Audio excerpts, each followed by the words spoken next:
In everything I'm saying in this video, I'm preaching to myself. I struggle with being addicted to social media so much. And I'm really just starting to not care. Is that bad? I don't know. Let's check in on an Olson. Not Mary Kate and Ashley. Talking about Mikale Olson. Got his nose in James Lindsay's ass cheeks.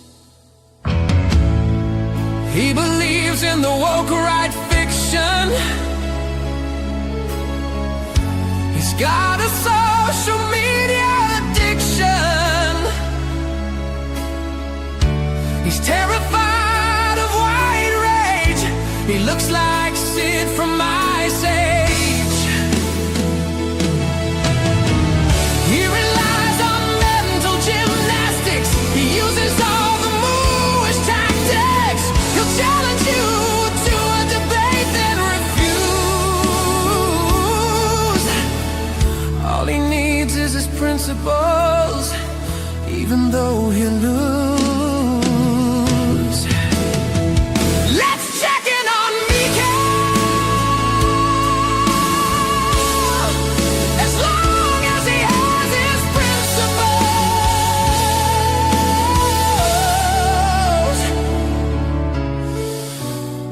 he can never fail.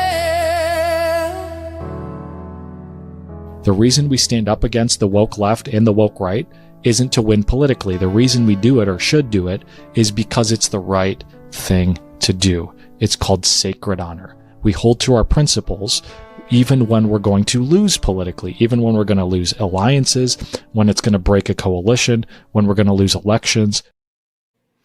As we all know, losing politically is a sacred honor, fellas, okay? And Mikale Olson may be on a road to stardom, okay? He's got Dave Rubin's eyes on him. I'll show you that in a little bit. It is such a mass form psychosis psyop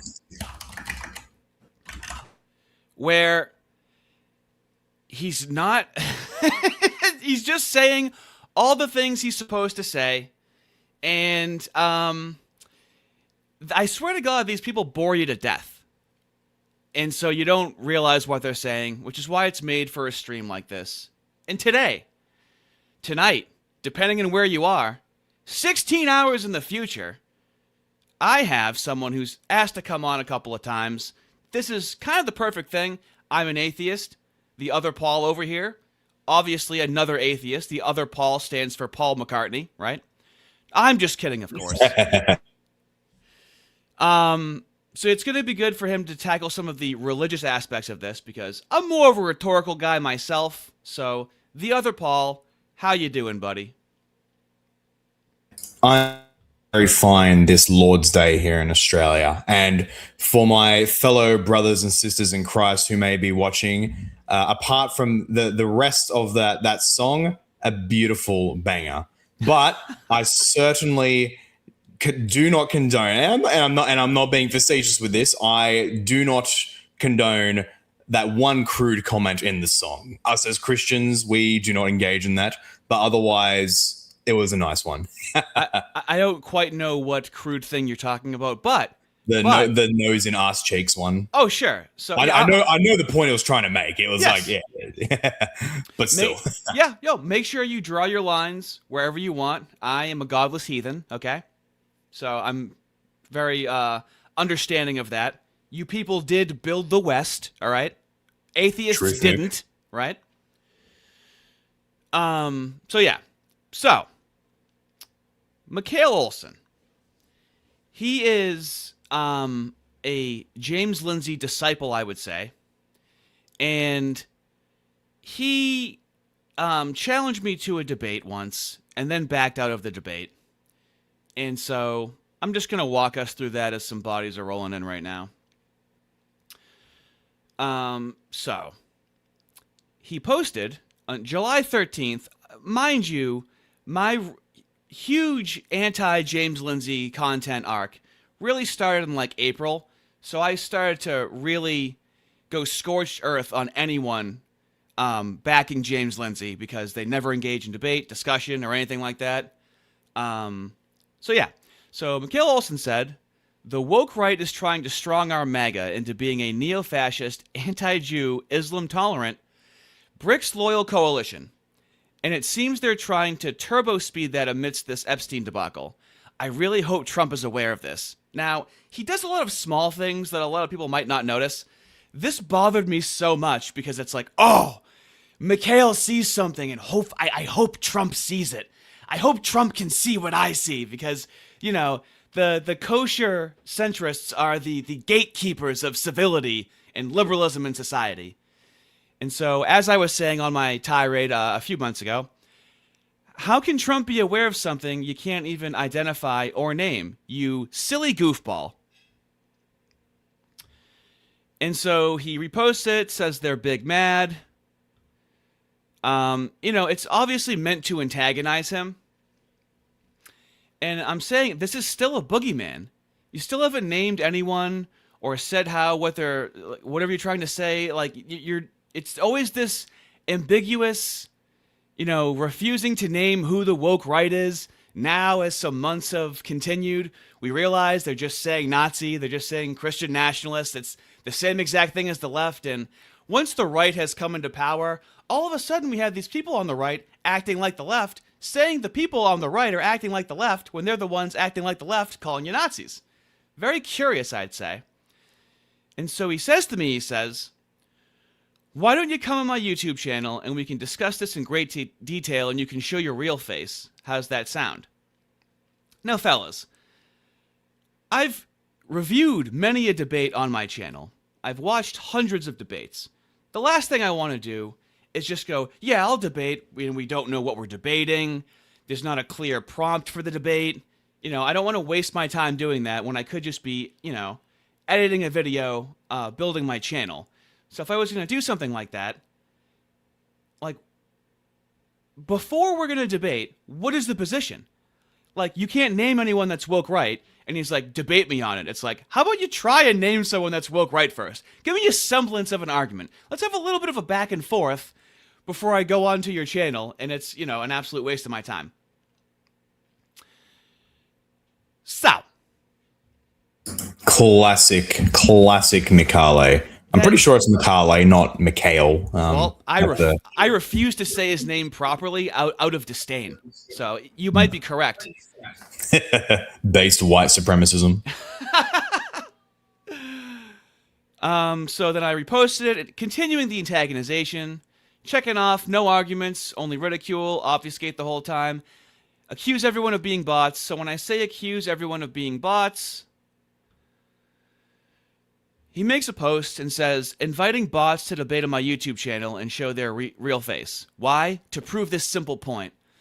That they won't, because they're not real people. They're AI generated. Or they're in some Pakistani basement on a laptop running 50 different accounts funded by BRICS nations. This is a huge problem, Elon Musk. I love it when they fucking tag. When they tag like Elon Musk and they tag Matt Walsh. Oh my god. It's a huge problem. This app is turning into a wasteland of parasitic foreign bots. Please fix it. Now, this is what the left would say. Because now that we have more free speech, you're going to get more hard right, more quote-unquote racist, anti-Semitic. Two things that don't exist. Racism and anti-Semitism are just strictly anti-white terms. I've said this in other videos. The definition of a word is its application in society. That's the only application of those two words in society. Also, we got 10 gifted memberships by this absolute psychopath. He just keeps going. He just keeps feeding the beast. Thank you very much for that. There's a bunch of content behind the paywall. And also, you should know, the 10 people that receive that, tomorrow I'm going to be doing a members-only live stream, essentially stream sniping James Lindsay's conversation with Isaiah Carter, a Lindsay orbiter. And I'll make it transformative, but it's going to be fun. It's going to be new, something I haven't done before. It's really boring to listen to them talk. So I'll try and make it exciting. And really, I want to show how even behind a paywall, I'm going to have way more live viewers than they're going to have on Rumble and on YouTube, to show how a lot of stuff going on right now is it's fake. We're entering the AI era of things, and there's a lot of fake engagement, and there's a lot of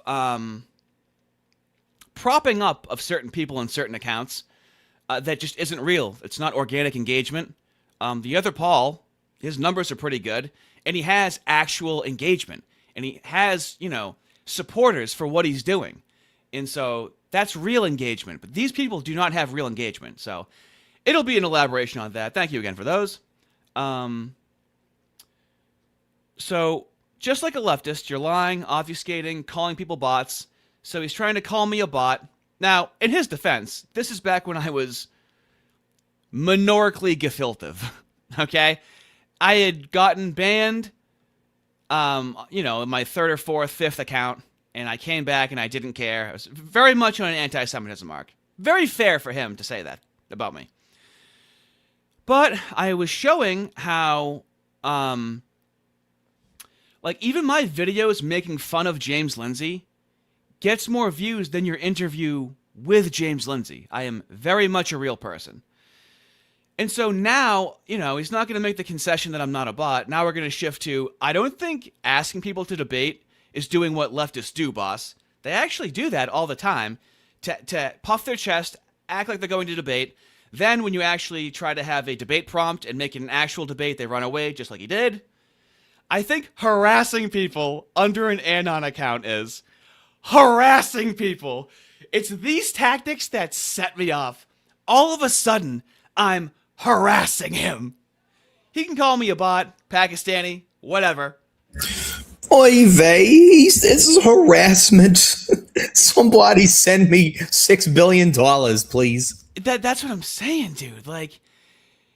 Now it's harassment. So now we've poisoned the well. Now, since I'm harassing him, now he can back out of the debate whenever he wants. And so continuing along. You can definitely tell he's never... I mean, maybe not. You never know. People can change after a long time, but at least it appears that he's never been in a Call of Duty lobby. Well, okay. Well, we'll expound on that later. Where he's 30, okay? I have no problem with someone being 30 and making content online. But the same thing with the other Lindsay orbiter, Isaiah Carter, that I've covered on this channel. They're not getting... they think X engagement is the same as YouTube engagement. Do you understand the difference I'm saying with those two different levels of engagement? How 12,000 views on X is not 12,000 views on YouTube. Yeah, definitely true. And so they just see number go up on X, and they number is up.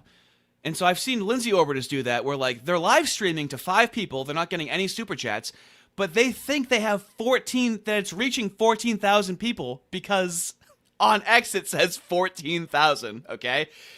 I really want to educate people on this because it's good for you to decipher who has fake engagement, who has real engagement. Just for your own personal knowledge. So, this I love, this we're going to cover. He says, I don't care about YouTube. I'm a writer. That's my focus. I think I have less than 10 videos total, so I'm unsure to what your point is there, boss. Well, my point is that you think James Lindsay is this god among men. You think he's so unbelievably popular, as you'll see. And somehow my videos are getting more views making fun of him than you talking to him. And he says you can and that claim about not focusing on YouTube, I don't know if it was true then, but it's definitely not true now. He uploads every single week. We're gonna cover that too.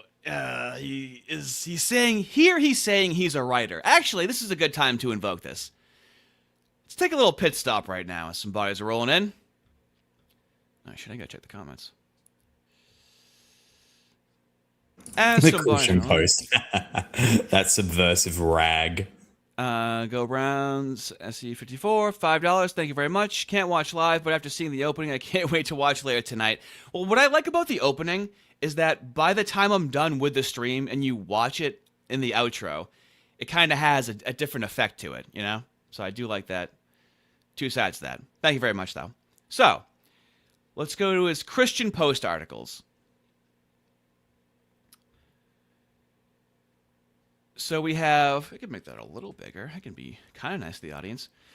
So he's done some articles here. Let's go with his Nazi sympathizer one. And I'm not reading this. I just want to show you how long it is. And there's his article, okay? Now he's a writer.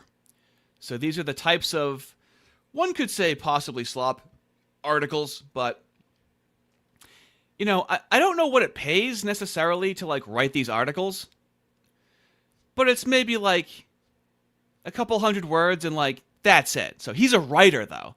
This is, you know, he's a writer is what he's billing himself as. I'm not a YouTuber. I don't really care about that. I'm a writer, okay? Now, let's check in with Not the Bee. And he's done some articles for them. And we have Medicaid millionaire bought a Lamborghini while collecting government benefits for years. Sure. And it's a look at oh wait, I should show it. So look at this slop article.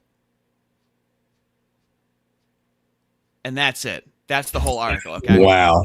That Right? is such a pressing issue of our time.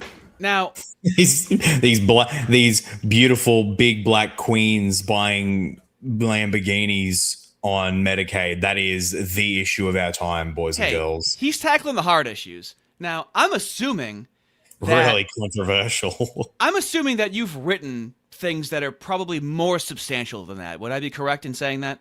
Oh yeah, 100%. I even literally just posted what really may be my first actual submission to a news outfit. It's an Australian one. You'll love the name. It's an Australian one called The Noticer. No, that is nice. See, I submitted an opinion piece where I recounted a recent meeting I had with my own federal member of parliament. So my member of parliament for the federal government of Australia, where I basically just told him straight up, hey, my entire area has become Indian. I don't like that. Right. Why do you support it? Blah, blah, blah. And I just recounted all that. And I encouraged everyone who read to do the same, to organize coffees or whatever with your representatives and like be upfront with your grievances against the current direction, put the pressure on them. Something that's actually meaningful for today. Right. See how he's not just saying he's a writer, but he's describing what he's written. It's more important for you to describe what you've written and how you're contributing rather than just having the accolade of patting yourself in the back and calling yourself a writer. And, you know, if you got published, you know, for an opinion piece for a news outlet, you know, then for you to go, I'm a writer, and like, this is what he's saying, and these are the types of articles that he's putting out there. Okay, is the distinction I'm trying to make is the false hubris that he's assigning himself versus what he's contributing, what he actually knows, how he actually engages his ideas. He's a mouthpiece for controlled opposition, right? Also, we got $20, mate, from the Frenchman. Wow. Thank you very much. Evening and God bless. Thank you very much. That's the crazy thing, is I do have a rather religious audience. I don't think I've ever like really received a message from an atheist. It's pretty wild. Can touch upon that later possibly. But wrapping this up with the Federalist, where he has 3 articles with them. How the Gladiator 2 rejected masculinity. Obviously, you want to take your cues on masculinity from Mr. Mikale Olson, okay? It's the whole thing with, you know, with John Doyle, aka John Goyle, where he's like, actually, The Incredibles is like the most right-wing movie in 20 movies in 20 years. And it's just who the fuck cares? They're movies. What change is that going to bring? Oh, look, this movie is based. Or, oh, look, this movie is okay. I mean, I can understand it in like a limited context. Trying But to get meat and seats. Trying to get devote some. your capital with like big outfits like the Federalist, that's a big friggin' news site for now, at least. Yeah. But to expend your effort on a movie commentary there, seriously, mate. I mean, also, so wait, how do you feel about John Doyle? I mean, like, I don't have the same hostility towards him that Nick and others do. Right. But he's definitely like, I don't know if I'd say inauthentic, but just very definitely controlled. That's for sure. Well, he decided to join the Blaze. Did you see that? As Yeah. opposed to I like did. remaining independent. Yeah. Okay. So I said you're challenging me to a debate. Give me the debate topic. Give me the date and time. And there's plenty of successful content creators that just use an avatar. I understand that I made you mad. You want my face and name. Just like leftists I piss off. Please stop obfuscating. Now, I don't really have a motivation to show my face and name. I don't really think it, like, my channel's doing fine without doing that. I understand like the criticism of it, but I've just I've followed so many content creators over the years that have a YouTube career without like having to do that. I just don't.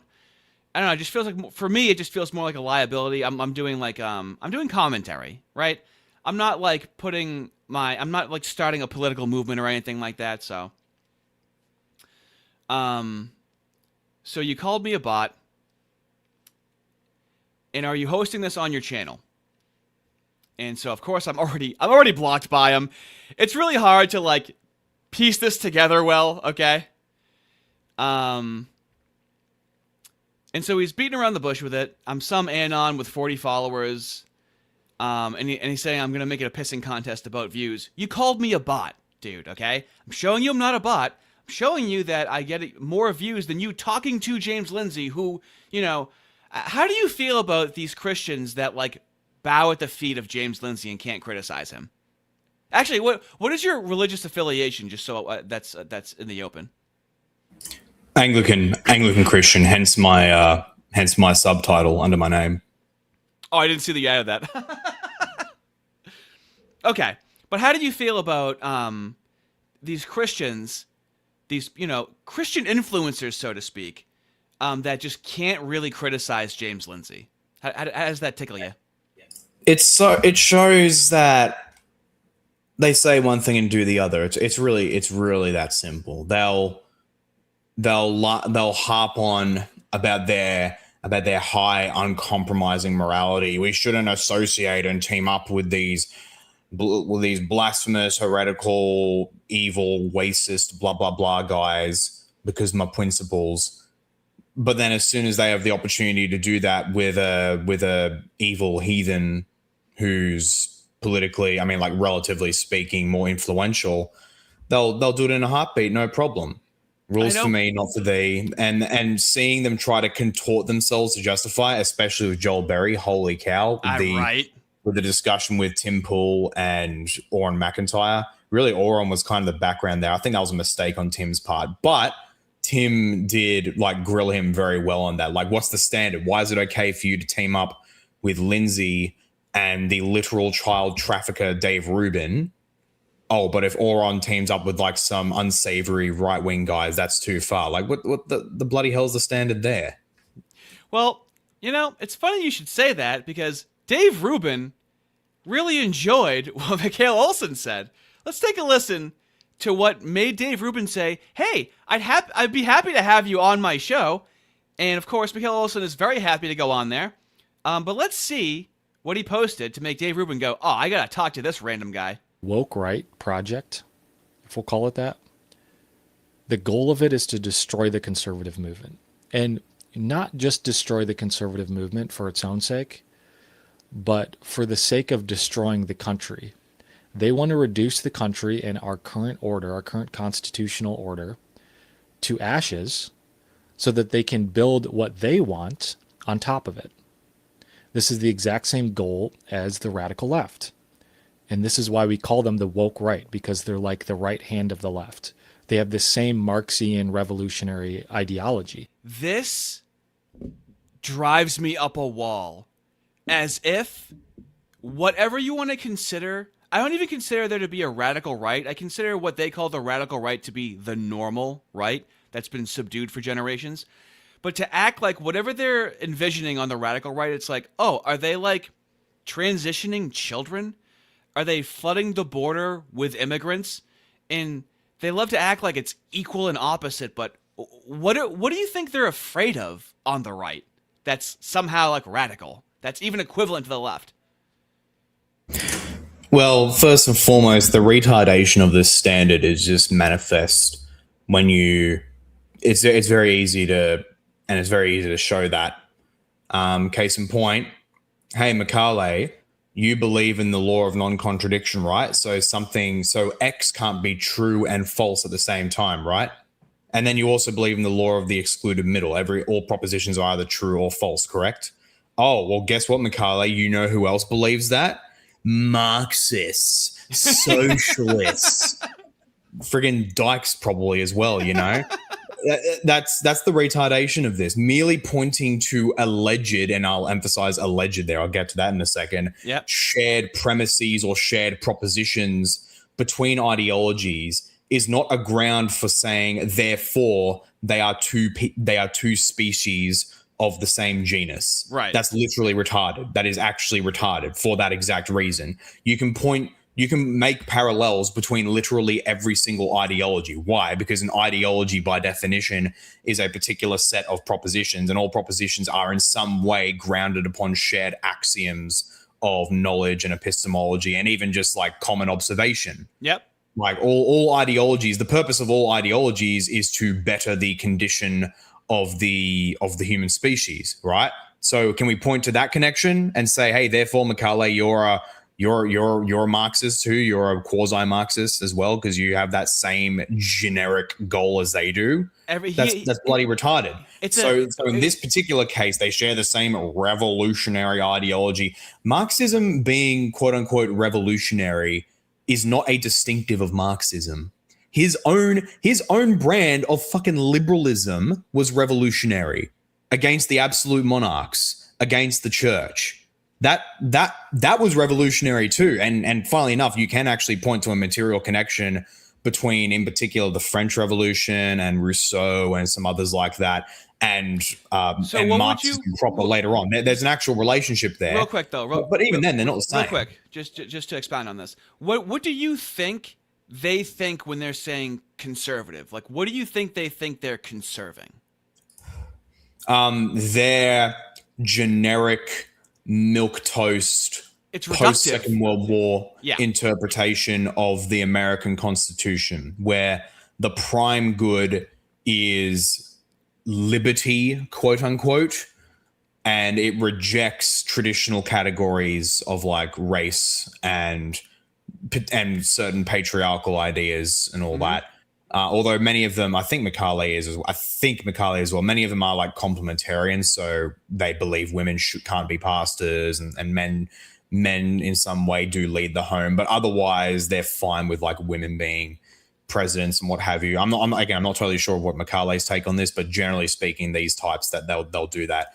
So they'll pretend they have this pretended idea of the liberty in the U.S. Constitution, which is predicated on like basically on interpretations of the Constitution that emerged way after it was written and ratified. Right. Stuff that's not original to it. Case in point, the Constitution only precluded a state church for the federal government, but allowed state churches on the state level. Yeah. And one of the first pieces of legislation of the US government was quite literally a whites-only immigration act. Same with here in Australia. I think that was pretty much our first act of parliament after federation in 1901. It was the Immigration Restriction Act, which was explicitly made to restrict immigration to basically whites. Now, it didn't say that directly. So what you're telling me is the true conservatives are the real racists, is what you're saying. You're the real racist. Pretty much. Yeah. Pretty much. Hold on one second.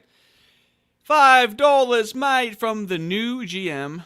is there something deeply wrong with the Blaze? I haven't looked into them, but I assume they were half decent considering Oren McIntyre is there.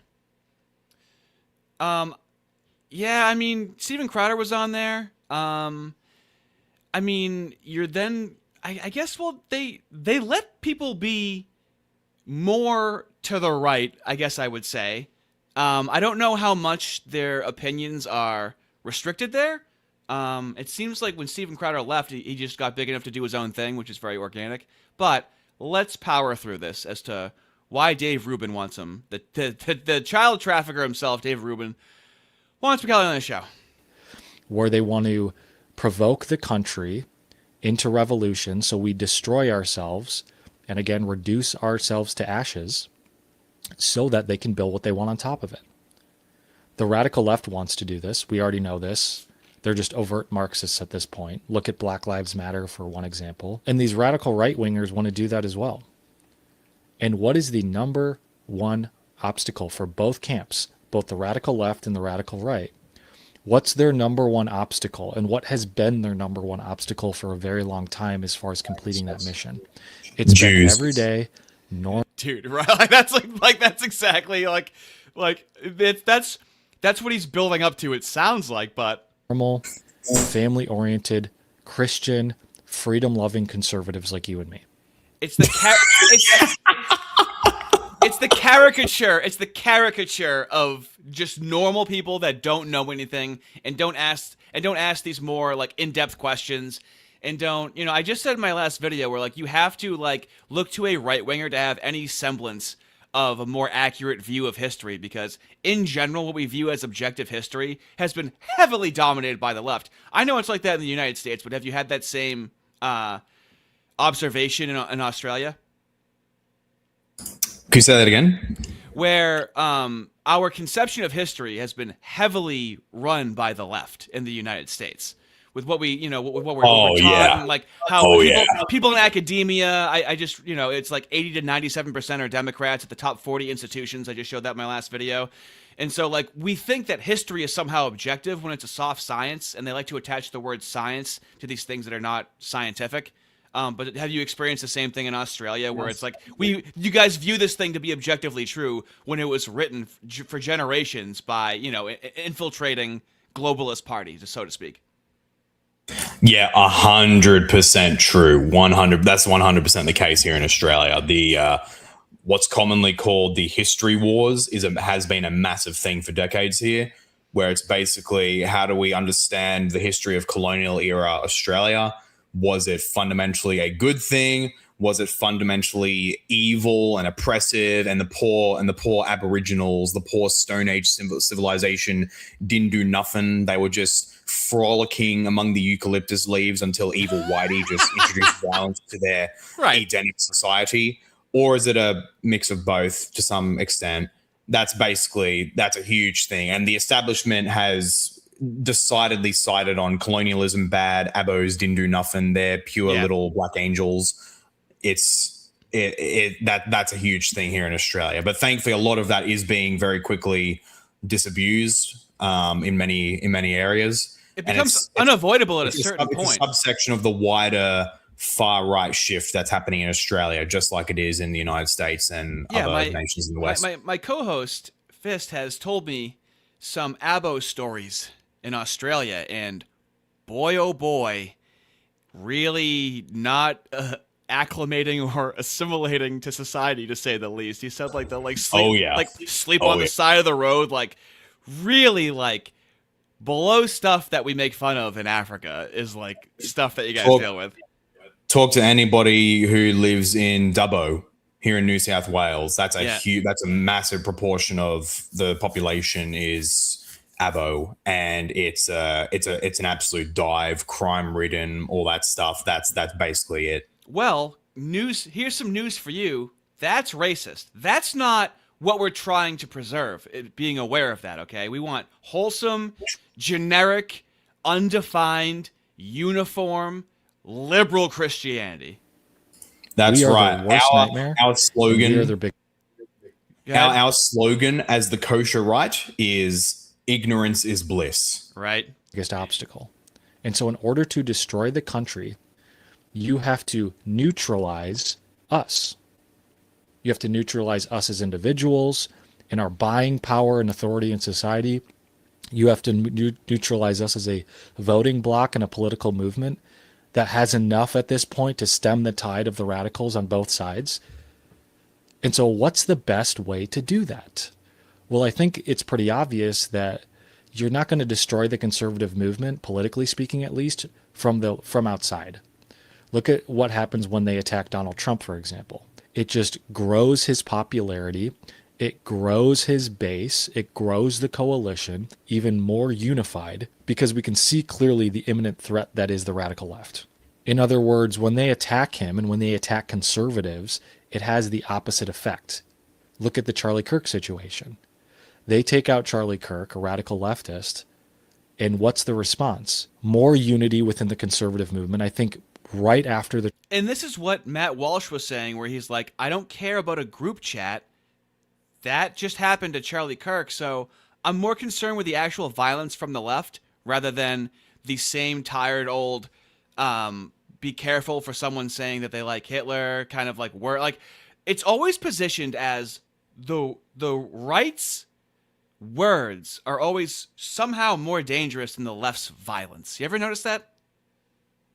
Yeah. That is most curious. Now, in fairness, the kosher right guys, I mean, in the end, their whole thing is going against all wokeness as they perceive it. So they're obviously quite vocal about leftist violence, but for some reason they think it's equivalent. They yet think they're equal parts. Yes. Absolutely evil leftists burning down cities, murdering people, and then right wingers having edgy comments on race and the Jews. Most curious. Well, this is the frustrating thing because you fully understand their epistemology and you have a disagreement of where it deviates. Like it's an equivocation. Like you can't just say the right and left are the same.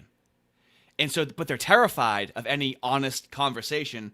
Oddly enough, like a leftist, none of them debate. None of them have these open conversations. And when they do, like that's the thing with James Lindsay. At a certain point, how can you get behind James Lindsay when he's refusing to like actually contend with the woke right? He's just relying on propaganda, but he doesn't have the like charisma to be a propagandist. It's psychologically fascinating. It's a phenomena as to how there's like these like they treat him like a deity. Do you get that feeling at all? Because they can't like criticize him no matter what he does and no matter how he acts out in like such toxic like anti-Christian ways.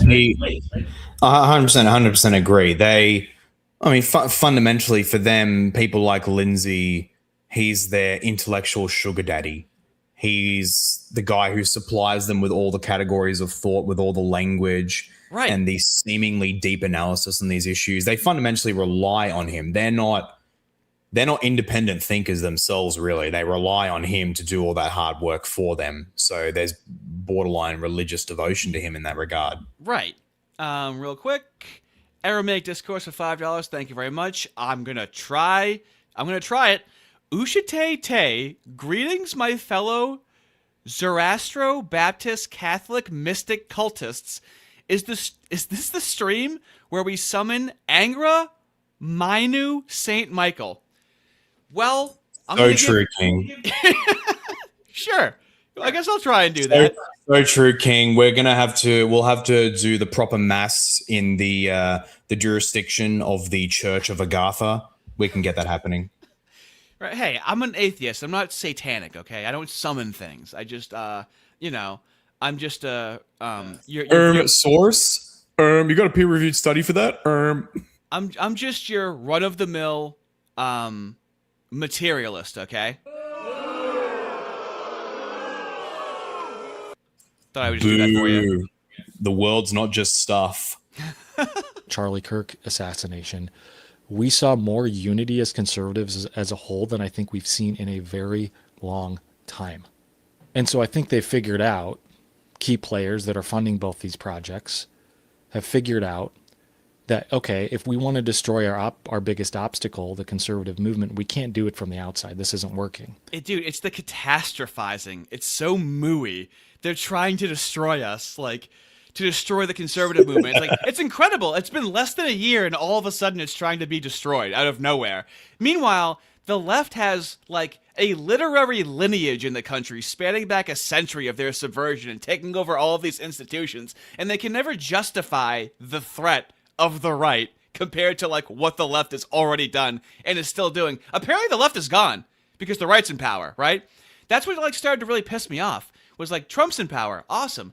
And then I see James Lindsay fucking clucking, and I'm just like, oh, okay, surely no one's gonna fall for this. And they're like, oh no, he's making a good point. We need to focus on the right. I'm like, what are you talking about? Living through like 2020 to 2024 and COVID and whatnot, how do you just like let that resentment dissipate about what the left did to us? You know, that's always like really really genuinely bothered me. Yeah, I don't think they've let it dissipate. It's just their interpretation of what that problem was. I mean, they have it partially right, obviously. Like the quote unquote left in and of itself is quite evil and all that, and it has to be stopped. And COVID, the whole COVID thing was a big part of that. So they do still hold on to that. It's just that, again, their interpretation of, well, what is the problem? They don't think that all the particulars of leftist ideology are the problem. They think some certain very basic premises, which happen to be shared by many quote unquote right wingers, including most, if not all, pre-modern Christians for the most part. They think that's the problem, which is just retarded. So, continuing on Mikale Olson's victim spree, this is in a different conversation, okay? So, he posts something about Candace Owens. He really hasn't... He's a writer, as we can tell here, this post that he wrote. And someone says to him, and I'll show you who this is in just a moment. Do you know who Tim Kelly is? The name rings a bell, but not really. Okay. So his feedback is, you've kind of started to go off the rails, Mick. Moving from Candace Owens and Joel Webbon to Erica Kirk and Allie Beth Stuckley, is this a conscious shift of direction to be controversial? And so Mikale says, you do know you don't have to agree with me on every issue, right? Like, you don't have to insinuate I'm delusional or crazy or evil. None of those words were said. He's already feeling pretty fucking attacked, isn't he? Because we don't see eye to eye on some things. It's like, he's like, that's pathetic, Tim. I'm saying what I believe to be true, and you can assume what you'd like. You're free to agree or not agree. That's on you. Do you see how everything's reductive? That's literally what he's fucking doing. Right. Right. He's so quick to victimize himself, but they can't really like have these adult, mature conversations. It really feels like, and this is the influence from the moose on them, to be very reductive, very childlike, like always talk, like I always call it talking about the conversation instead of having the conversation. So he's having like a meta conversation about talking about the conversation, addressing the criticism, right? And then the guy responds, exactly right. Yeah. You're cutting out a little bit. Sorry, I was just mistiming the click for the unmute. But yeah, you're exactly right. They are so hung up with the meta conversation. And so the guy responds, I never said anyone had to agree. And how does asking you why you seem to have pivoted from Candace, see, any criticism is an attack, which is what we used to say about narcissists or cluster B. Turns out it's a 3,000-year tradition. Why you seem to have pivoted from Candace and Webbon. Oh, yeah. So he goes, so Mikale says, when you accuse someone of going off the rails, that's exactly what you're insinuating. So to say someone's going off the rails is to accuse them of being delusional and crazy and evil and the worst thing and bad.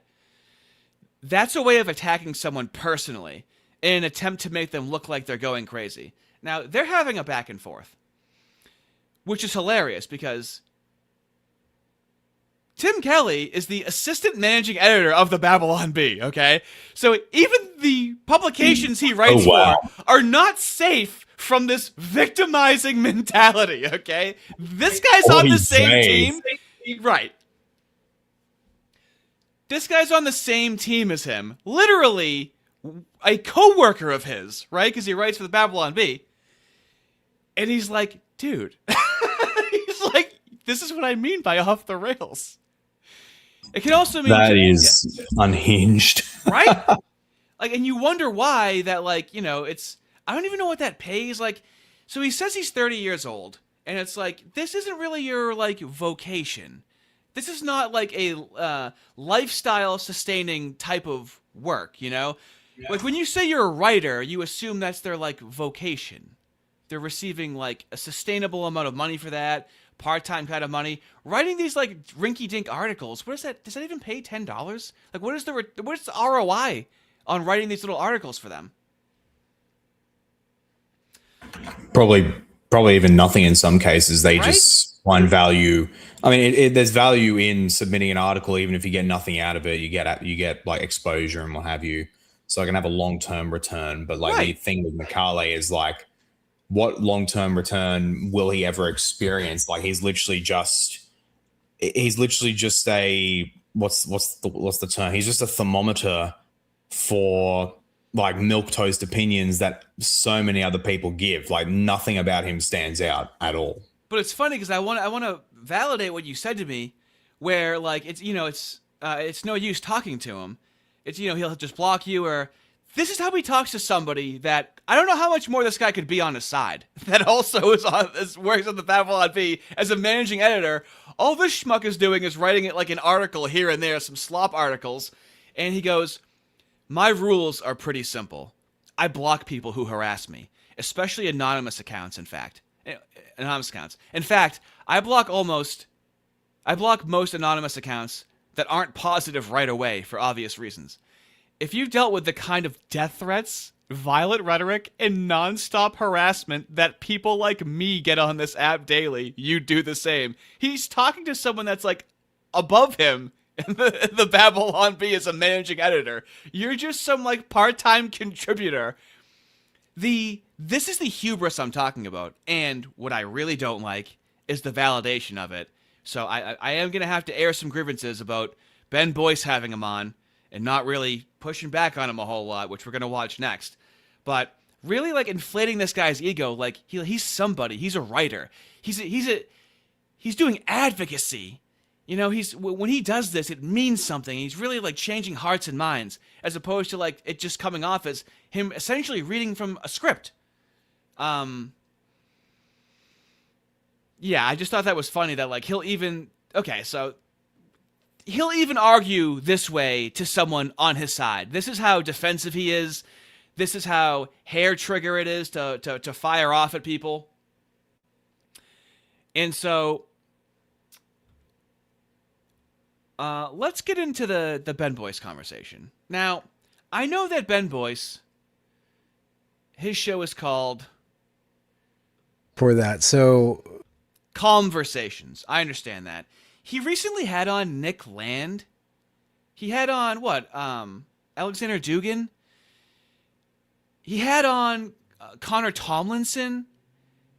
And in that same month, he had on Mikale Olson. And in my mind, you have on Mikale Olson to really be like, bro, like, in the nicest way possible, what on earth are you talking about? And really try to ground his position and like really poke and prod in a nice way that only that you could do or that Ben could do that I'm not capable of doing. Okay, I don't have the patience for these kinds of conversations. So when I see a conversation like this, I'm expecting like, well, why else would you have him on? Why would you just have him on? Especially when like James Lindsay refuses to talk to Ben Boyce, and he'll talk to anybody, including Mikale Olson. And so the closest that you can get, Ben, is to talk to the orbiters, the people that bow at James Lindsay's feet. That's the closest you can get to having a public conversation with people that are on board with this woke right thing. And you can even see in the comments, people are like, this is tough to get through. you're just letting him go on. You're not challenging him. I would understand his position or his strategy more if his audience was on board with it, but they were like, you just let him get away with the woke rights stuff and didn't really challenge him. So I'm going to be curious to hear your interpretation of this conversation.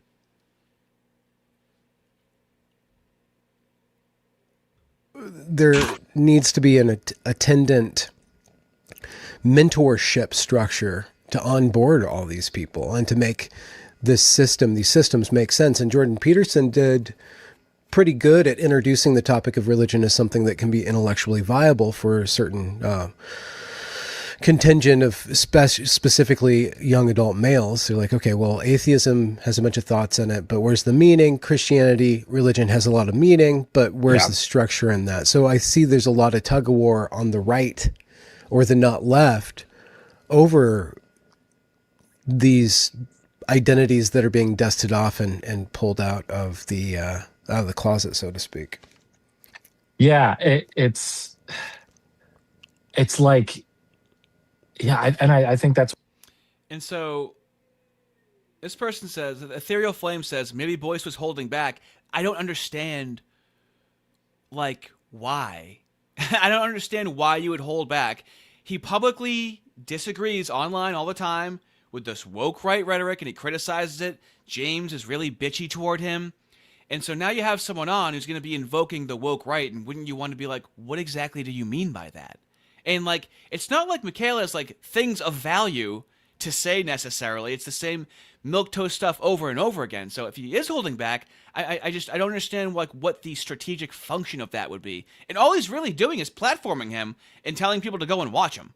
So I guess that's my my issue. Well, I think that's just what Boyce does. I mean, don't forget, like a few months ago, he interviewed that Kerry Smith chick, if you remember. Yep, I do.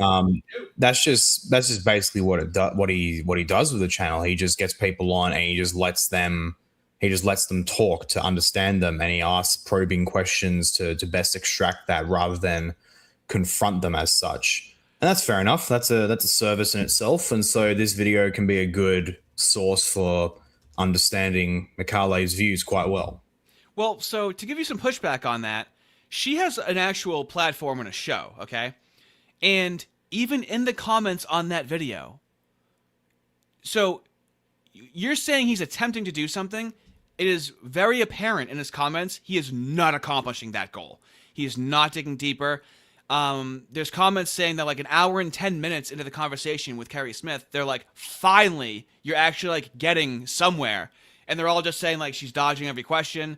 So like he's getting like substantial feedback every time. There's actually not digging deeper and not even giving pushback, but to have them like define their stance, because the issue that people have, and I like talking about these things because people often, and you probably encounter this and you're really good at this, where people have an issue with something, but they can't quite articulate why, you know?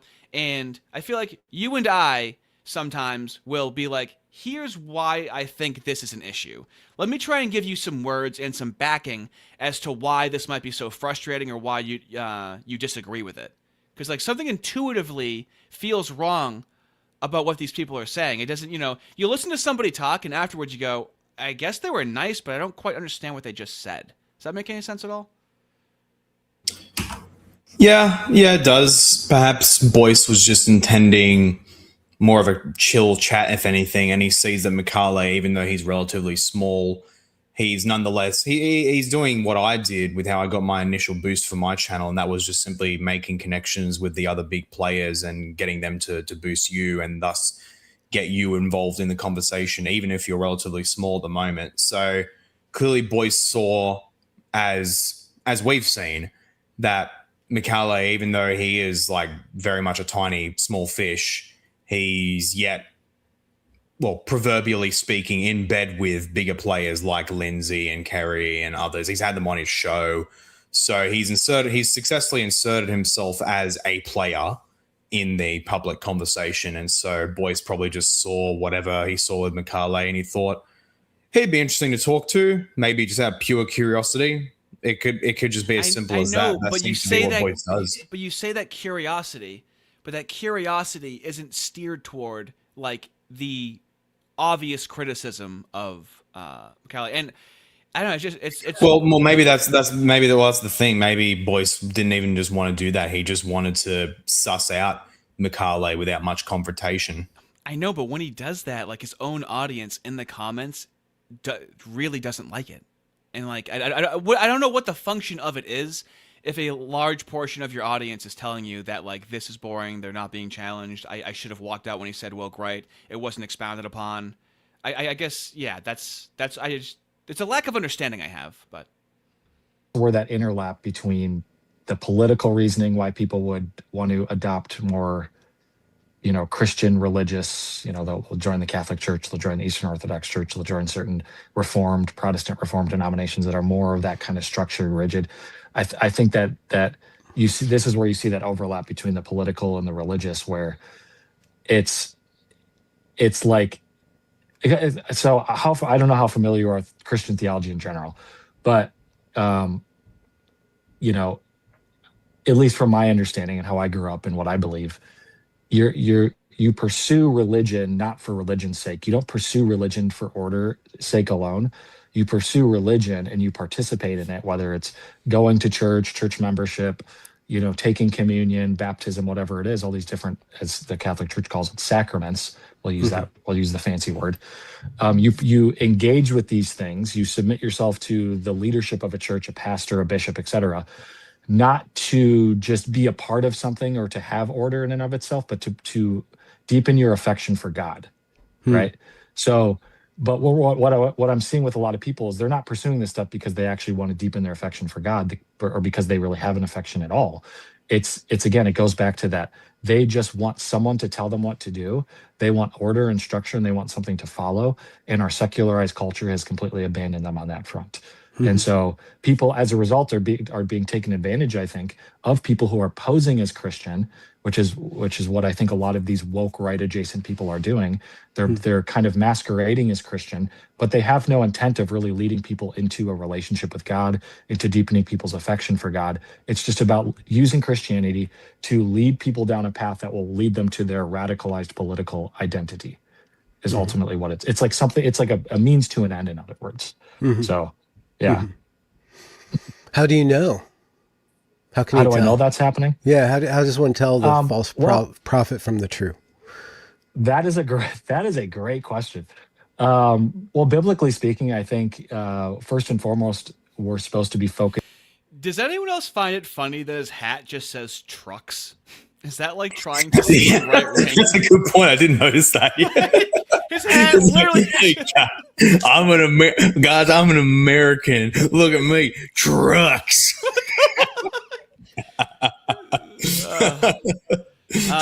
So the new GM, $5. Thank you, my dude. Perhaps he feels it's clear they are not making a good case, and he feels it is more effective to let them wreck themselves without hostility on his part. It doesn't have to be hostility. Inquiry. Like, as soon as he says woke right, to be like, well, what do you mean by woke right? Because what does he mean by that? And it's something that's been in the ether for like over a year now, and it's exclusively what is being used to drive a wedge on the right. It's their way of calling the right Nazis. And I'm very sure Ben knows that and understands this, and just to let him be like, yeah, it's like the woke right, and he's like, oh yeah, all right. Like, what do you mean by woke right? Why? I don't know. There's no function of this, and especially when he's had like very popular people on recently, it's his audience also didn't like this. Nobody enjoyed this conversation, and I understand why. But I'm not saying to like be combative. That's why I'm trying to preface this with I know it's conversations, but like, oh, what do you mean woke right? And then if he goes, oh, we're gonna get into that, and it's like, well, it's something that you just said. I'm just curious as to what you mean by that, especially since you can't talk to James Lindsay. That's how you would let him hang himself up to dry. And that would exhibit curiosity, but just kind of let him say, like, breeze by and be like, yeah, woke right, That's the issue that I have. Based on the great, like this is phrase, the Great Commission, right? This is Jesus's final words to us before he ascended. And this is, go and preach the gospel to all nations, baptizing them, teaching them all that I've commanded. And people that have divorced themselves from that. So, for example, you'll see a lot of people like Joel Webbin, for example, or some of these hyper-reformed guys in this Christian nationalist orbit. they hardly ever talk about evangelism. They hardly ever talk about our need for a savior. They hardly ever talk about our deepening affections for God or any of these things, which is what the gospel is all about in the first place. It's all about it's like political themes that relate to our culture, and then they use and they twist Christian theology to fit those particular political themes. And you just see that over and over and over. Now, would you say he possibly does this by essentially combining liberalism with Christianity and calling it conservatism? Well, yeah, exactly. But more importantly, with this particular point of his, it might be a bit shocking for you to hear rhetorically defective, or how should I'll just call you Artie, I guess. It's a lot easier on the tongue. Too easy. So I think it's going to be quite shocking to you, Artie, and to Mikale. But believe it or not, persons who their main thing is engaging in political issues are going to primarily talk about politics. Mm-hmm. I know. Have you fallen off your chair with that? That's quite. I know it's quite shocking to think that political actors primarily publicly discuss political matters and not just the airy-fairy personal relationship with Christ. And that's not me saying there's no such thing. There obviously is. Right. The issue is how these guys understand that personal relationship, these modernist evangelical types. I myself am a high church Anglican, and so I have a particular problem with how, even just outside of this issue, with how the quote-unquote personal relationship with Jesus is used and understood. In this case, it's the idea that there's this abstracted personal relationship separated from public life and public reality. They think it's purely an individual one-on-one thing, when in actuality it's individual, but it's also corporate and collective. Right. And so the corporate people, whether it's the Church Catholic writ large, or it is whole communities, whole nations, whole cities, those are also very relevant. Those are things which we are to pursue as well. And so those of us who are Christian nationalists, even though we don't talk a whole lot about direct evangelism, that's not a criticism at all, because what we are talking about is collective evangelism by way of reforming the society towards an explicitly Christian culture and a Christian government, which in turn acts as a soft pressure. And I say soft in the way it's not exactly soft, but it's not like convert or die. Yep. But it acts as a social pressure for people to minimally engage in Christian mores and thus be more open to the gospel. That's how it happened in history. That's how it still happens in many ways in the West, but less and less so thanks to increased secularization, increased leftism. That's what we're pursuing. And that is absolutely legitimate. That is even fundamentally what the gospel message originally was from our Lord. It wasn't merely personal savior in your heart. His whole message was, what was the good news? Literally, what was the good news according to Jesus? It was repent and believe, for the kingdom of God is at hand. And how does that kingdom manifest? How is it said to manifest? That all tribes, nations, all kings will bow and submit to him. It is very much a collective public reality. And so that's what we are actually pursuing. We're actually pursuing ultimately the same goal as those people who are more invested in direct one-on-one evangelism. So it's a retarded point on his part.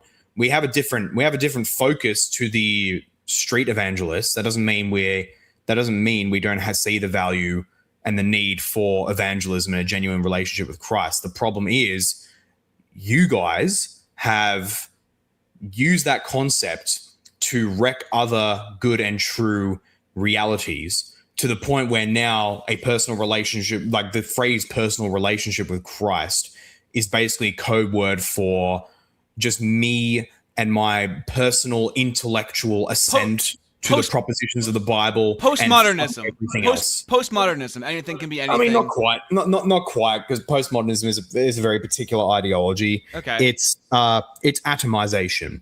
It's basically a code word for, I just want to believe in my heart and fuck everything else. Everything else doesn't matter. Everything else can go to hell, which is dumb, because that's how did mass conversions happen in the past in the first place?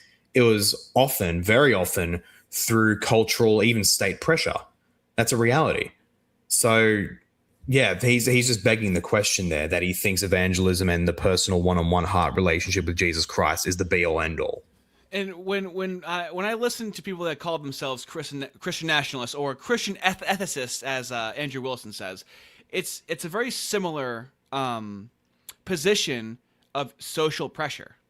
Like, we don't like the straw man argument against Christian nationalists is making all of these laws and forced conversions and stuff like that, when it's actually like social pressure and reintroducing shame into society. Am I having that correct?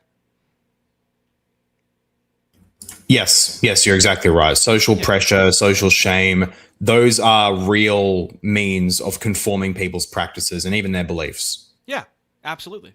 So I want to make that distinction because it's just, I've been told for decades, Christian nationalism, be scared about it, Nazi, and stuff like that. And none of it is scary at all. All of it. That's why I say it, that I don't really think do you think there's a far right? Like, what's far right to you? I mean, it is mostly a pejorative in the end. So it's used to signify real movements. Like Fuentes' Groypers are called far right. General Christian nationalism is called far right. Neo-national socialists are called far right. So the term is used to denote real concrete movements. It's just like, well, okay, what's the common factor that makes them far right? I guess it's just the fact that they take traditionalist principles to their logical extent, and Right. they don't temper it with liberal bullshit, basically. That's why I keep trying to say that a word is defined by its application in society, because people will get like really caught up in definitions. Like, I'm assuming you've seen that in debates all the time, where then a 1 hour debate about the fucking definition, where it's like, I'm defining the word with its application in society. This is how it's applied. This is how it's used. So yeah, I like having that distinction.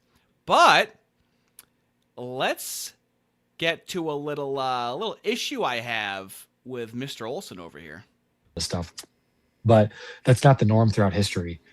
And I think we're starting to experience a little bit of the norm, the historical norm in this country, and people are losing their minds over it. And I get it. I get why. But again, I think it's just misplaced identity. And so that frustrated young man who's working in a factory, barely making ends meet, can't buy a house because the housing market got kicked out of academia or bullied out because he was pitched as the cultural hegemony by the left.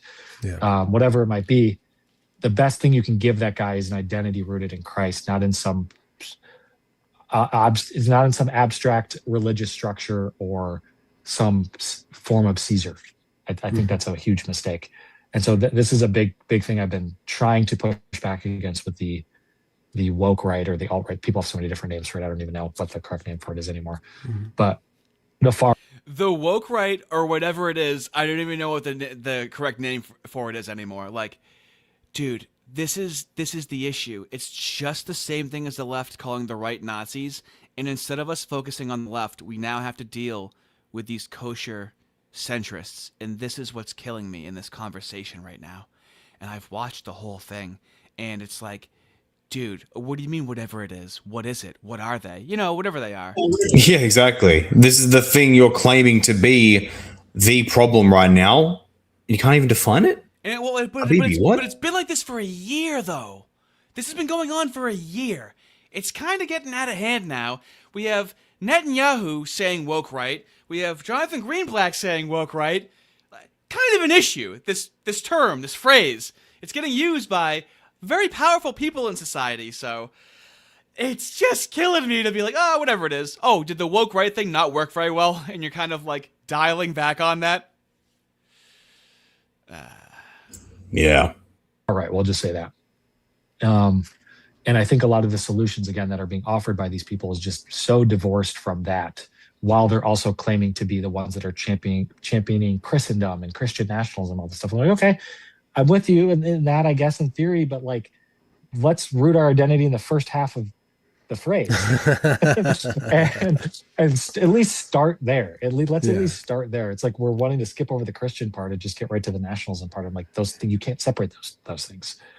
Otherwise, it's going to end up in another Third Reich, which is exactly what they did, where it's skipping over the Christian part and going right to the nationalism part.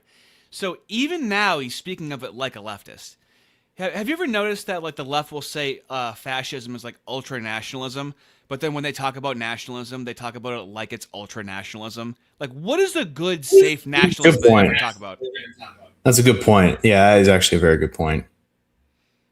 Like they go right to the nationalism. Okay, well, even if they went to the nationalism without Christ, that would be still better than what we're doing. Any nationalism, any nationalism. Yeah, yeah, exactly. I can say that for an absolute fact in my area, which is just absolutely swamped with Indians and Sri Lankans and a smattering of Chinese. I'm an alien in my own town that I grew up in. I know more people in a town called Mudgee, which is over 3 hours drive away from here, way out in the country. I know more people there than on my own street. even if they weren't Christian, I'd prefer that 100%. Right. And so that's why I position myself as a civic nationalist, because I really want to like start very broad. I really want to overcome. It's almost a sales tactic where someone's like, I'm an atheist, I'm not right wing. It's like, well, I'm an atheist and I'm right wing. Well, I'm a liberal. I'm a liberal too. And I'm right wing. I really want to like try to shatter this notion of it's very stringent, because like I understand even just from the beginning of this year, looking at the right wing, and there's different factions of it, and it's very confusing. So I like with the anti-communists, for example, with the Lindsay-ites, they got away from the left. Excellent. But that landing pad just puts them right back in with the left. So I really want to create a landing pad that makes sure that they cut off the heroin for good.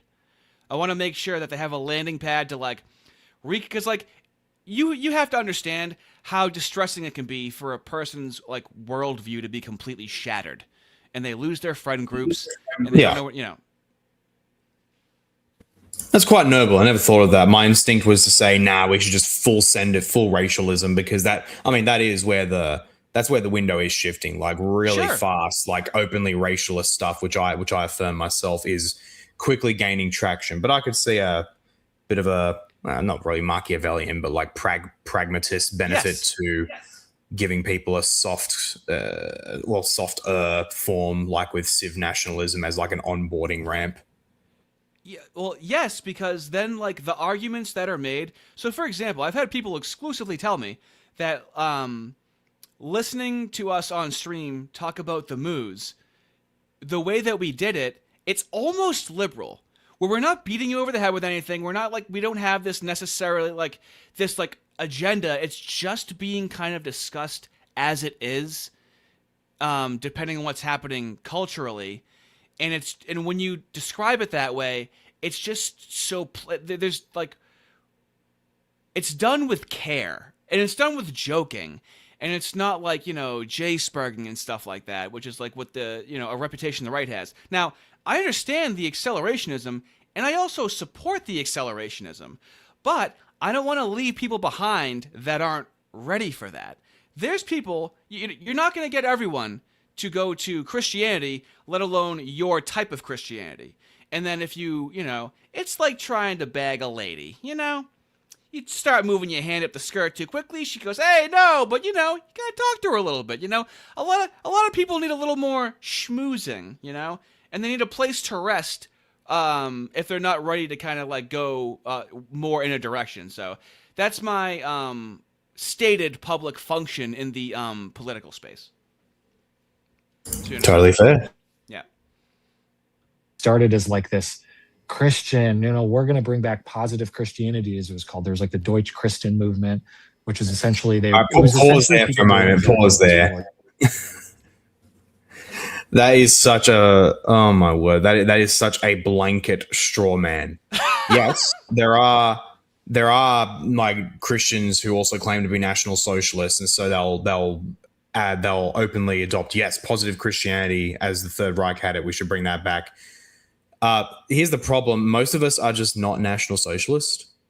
We're bloody not. We don't affirm the National Socialist ideology. We don't affirm the Führer principle, where, as Rudolf Hess once wrote, that the Führer is our conscience. And for clarification, For clarification, how are you using socialist in that context? Because to me, socialist is I don't know, like purely national left. socialism, like Nazis.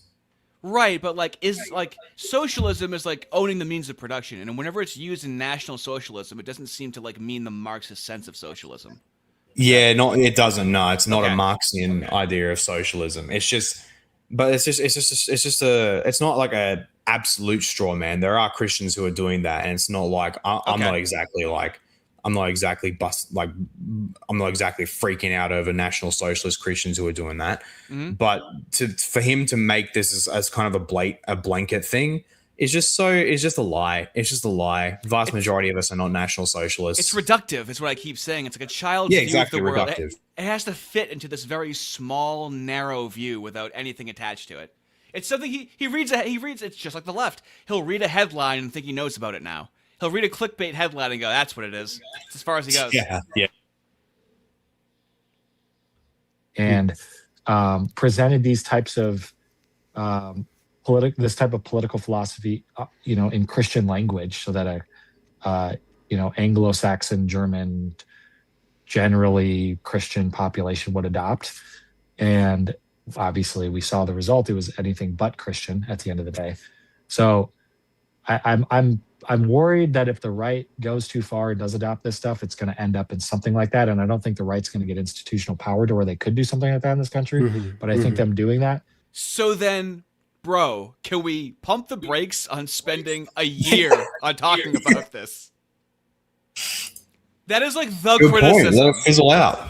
Let it fizzle out. Let it be like one of the heads of the Sanhedrin, Gamaliel, when the Apostle Paul was brought before him, and he said, if God is in favor of this new Christian movement, then it'll spread and take over. But if he's not, then it'll die out. So what's the problem? Just let it die. But that's Don't interrupt your enemy when he's making a mistake. But that's the criticism, is that it's not a threat, and then their rebuttal is, but it might be. It's like, that's neurotic. That's a female neurotic thing. But I mean, like, if he's forward. saying here now that, oh well, they're not going to gain the institutional power, well then where's the might? How does the might fit in there? That's like contradictory. They will not, but they might. That literally does not make sense. I know, and look at Ben. It's either there's only two ways you can say it. You can either say that they will gain power or they won't gain power. Those are absolute statements. Or you can say they might gain power, but they also might not. You can't mix them. That's just stupid. Ben's thinking right now, I'm like, come on, buddy. We're thinking it. We're feeling it, man. What if we just give him a little nudge? Will make so many people go back to the left. It'll be crazy. That's my prediction. I could be wrong, but that's kind of where I'm at. Yeah, he will be. Somewhere like that. Yeah. We do have to, I mean, all due respect to the Germans, but they do tend to take things too far, just as... I live in Wisconsin, so there's plenty of Germans here. So Okay, yeah, they definitely yeah. do. No. Yeah. But yeah, Mikale, you're right. Thank you so much I live in for joining me Wisconsin. and helping me assess. What'd you say? Well, I live in Wisconsin. I live in Yeah, Wisconsin. you're right. Not bad. This guy's gay. Not bad. I always love to hear a different country's accent. Actually, you don't even have that strong of an Australian accent. Do you get that a lot? You have a soft Australian accent.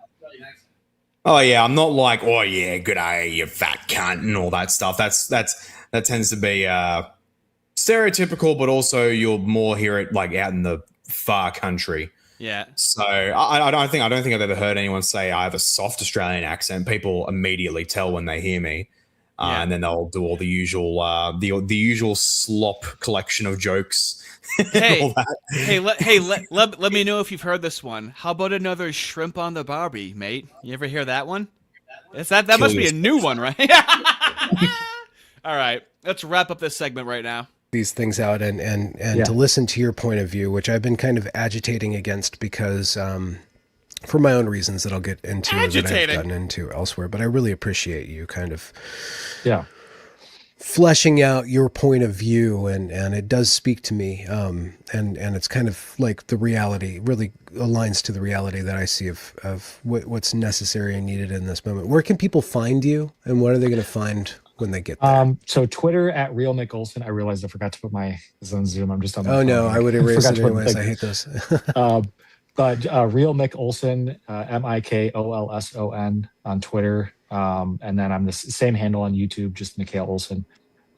If you Google Mikale Olson. You can also find me on James Lindsay's lap every Wednesday.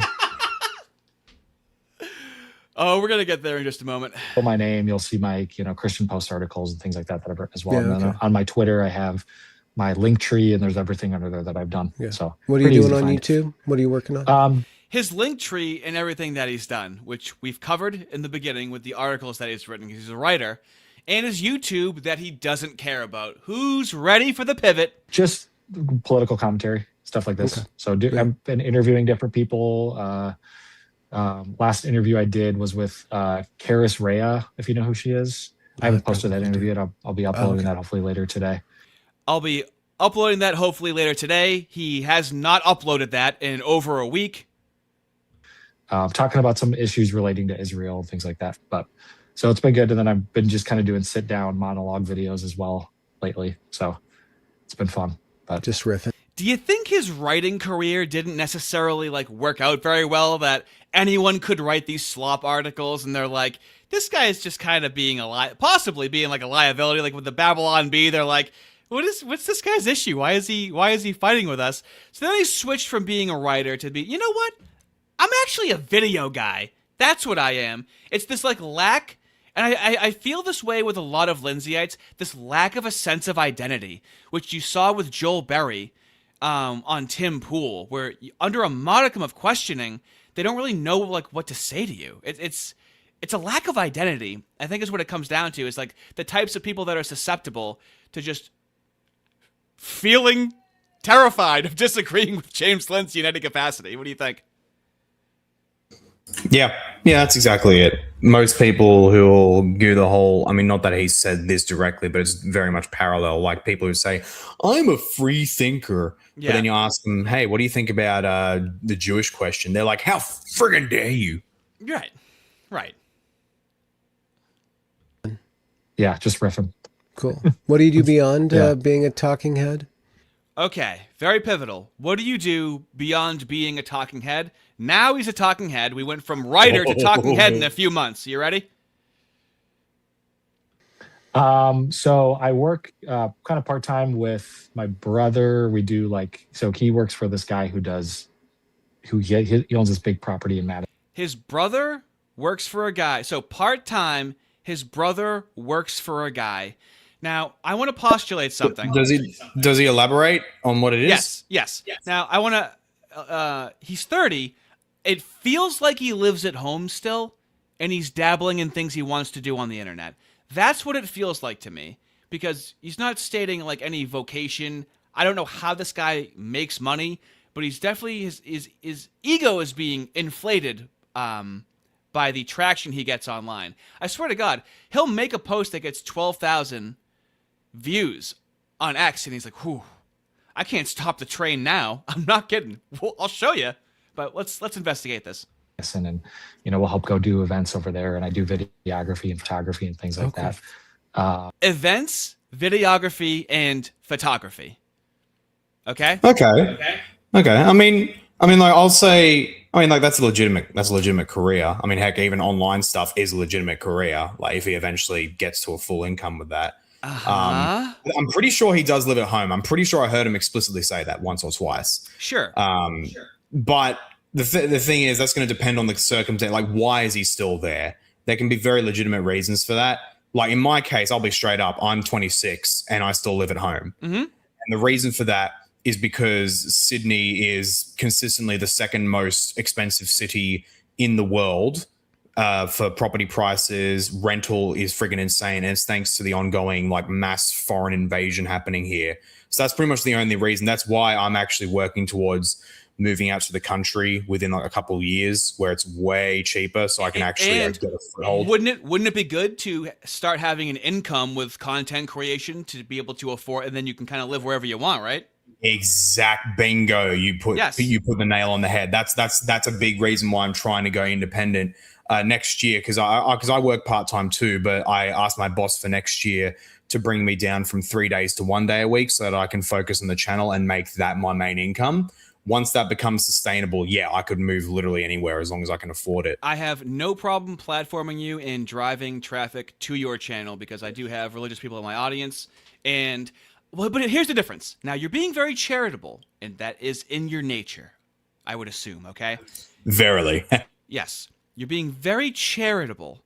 And so I've actually seen you apply the willingness to learn about videography. You've asked your community what looks good. You've set up lighting. You post your stream equipment. You're actually posting updates to what you're doing on the back end to increase production. You're showing what you're learning about and how it's going to be applied. Now, that's different than what I'm going to show you about Mikale. So give me just a minute. Uh-oh. And I've got other side projects. I'm working with this other company, kind of helping them with video editing and podcast setting and things like that. So it's a lot of like video editing related stuff. Video editing. Oh, you want to know why that pisses me off so much? Because I edit video, and this guy doesn't edit video. So, going back to James Lindsay.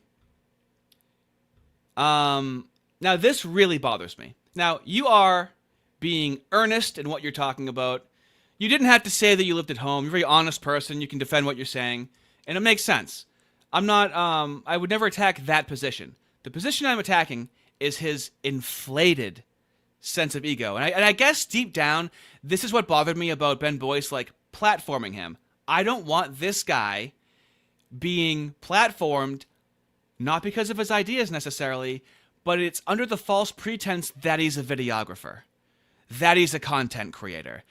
A few months ago, he said, I don't even do YouTube videos, I'm a writer. Now, a few months later, I'm a videographer. You don't just become a videographer in a few months. See what I'm saying? Well, no, there's just, I'm so sorry. I don't want to feel like I'm counter signaling you, but there is a distinction. It's fine. Videography as a career, like he said, he does it for like events and all that. So that's separate from like doing YouTube videos. Like if you do it for weddings, for example, or certain kinds of parties, that's not a YouTube channel. So there is a difference there. I love it. I love it. You can, it really balances this out really well that you're being so charitable for me to state my case. Exhibit A. So here we have the James Lindsay interview. Okay. Now this is back when he's not a videographer. He's just a writer here. It's just a YouTube channel. Okay. Now I had made fun of him for this. He's going to say he had an audio issue with James Lindsay, okay? He didn't use, and we've all been guilty of this, he didn't use his microphone that you're seeing on screen. It was routed to his computer microphone for the entire interview with James Lindsay, okay? Oh. Now, let's just mosey on with this. I'm so excited for you guys to listen to this episode. For those of you that don't know who James Lindsay is, which at this point it's probably very few of you, allow me to give you a little bit of an intro. James is a renowned scholar in all things Marxism and critical theory. He's the founder of New Discourses. He's written several books relating to Marxism and critical theory, from Cynical Theories with Helen Sitting on his lap is a much nicer way of how I would have phrased that. Thank you. Pluckros, to race Marxism, to the queering of the American child with Logan Lansing, to the Marxification of education. He's proven himself time and time again as competent in discussing these ideas. James has been an outspoken voice, and a leading voice at that, on the right, speaking up against the woke left. And now he's noticed a similar phenomena rear its head on the right. A little caveat to this interview specifically, I had some major technical issues with my audio. Of course, that would happen for this interview. And so the audio you'll hear from my end doesn't sound that great. You'll still be able to hear everything I'm saying, don't worry. But the quality just isn't there like it is right now. So bear with me. That said, I begin the interview by asking James the simple question, and the foundational question to this entire conversation. What is the woke right? Here's what he has to say. It's woke people that push right-wing values. I don't know why this is the least bit complicated to anybody.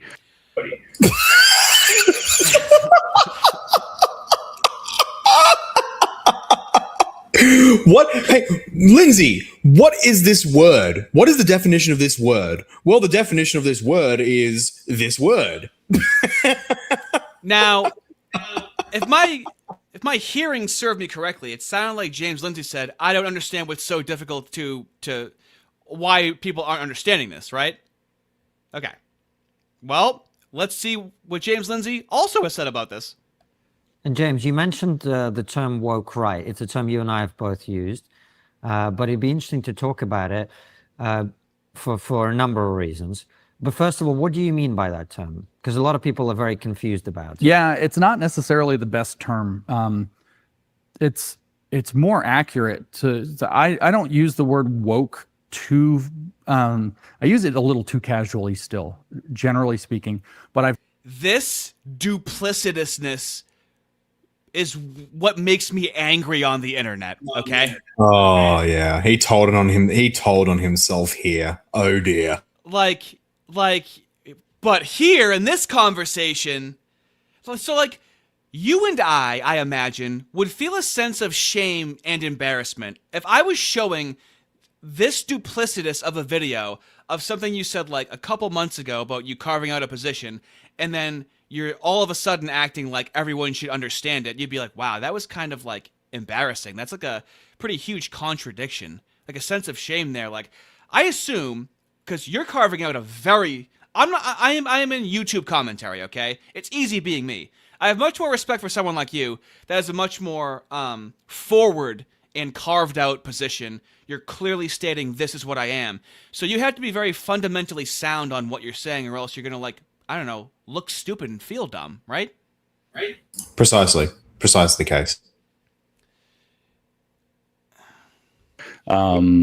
In fact, I don't think it's complicated to anybody at this point. I think that the people online are either faking or pretending that it's complicated, or they are actually woke right, refuse to admit it about themselves, or therefore in denial, and therefore try to say things like woke right doesn't mean anything.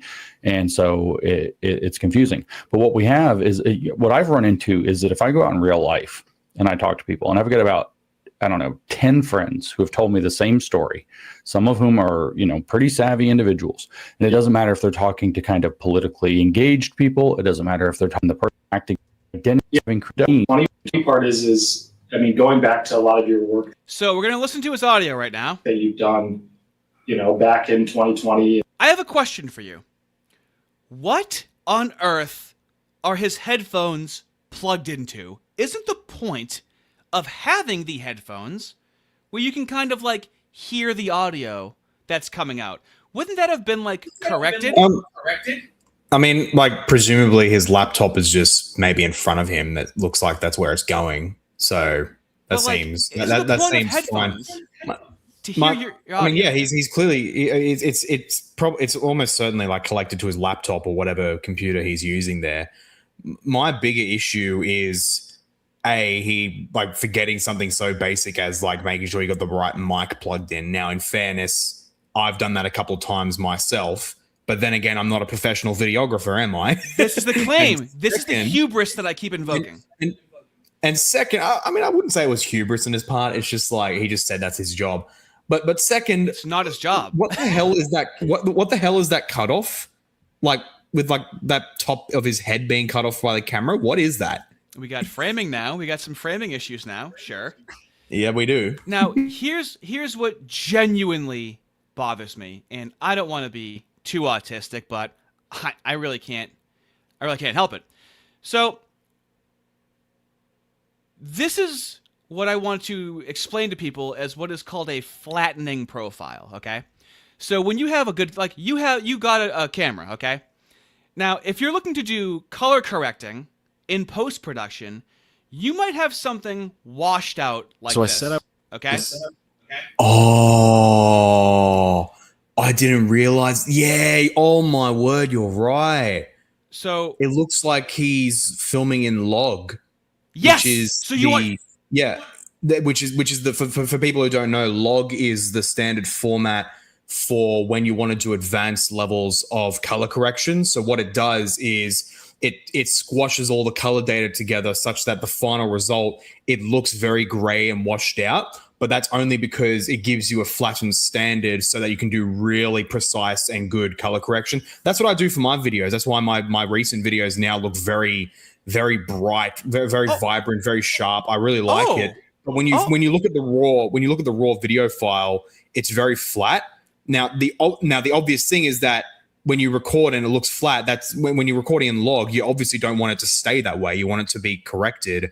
So, like, did he just straight up just film in log and just not bother to color correct? Like, bruh. So, I am so. Oh, by the way, real quickly, there's this friggin' like bot or spammer in the chat, Lil Juanda 555. You might want to ban him From which chat?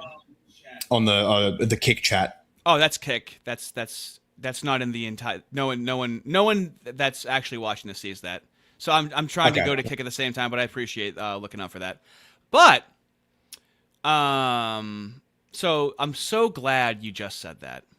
Let me just take you. Let's step into my office for a moment, okay? So that is a flattening profile, as what was just said. And now, mind you, all of his videos he uploads to YouTube are unedited. There's no edits in any of them. He does all of them in one take, okay? If you're a video editor, you just cut out some ums, you say something incorrectly, he leaves everything in. He doesn't edit anything at all whatsoever. And I take issue with this because he is saying he's a video editor and he doesn't. You would be editing your own videos. First of all, what we could do. Oh, where am I right now? So, just basic stuff. Just really basic stuff.